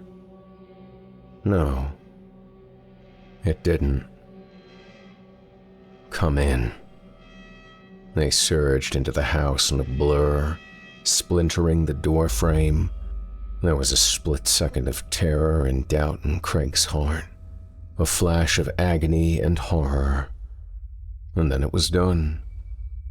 Craig rose up from the hallway floor.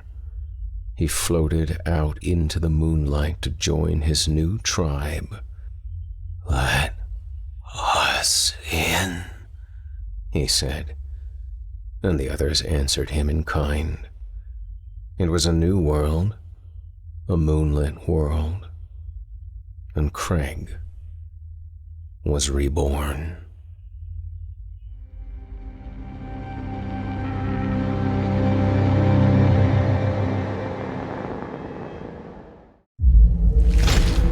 Chilling tales for dark nights.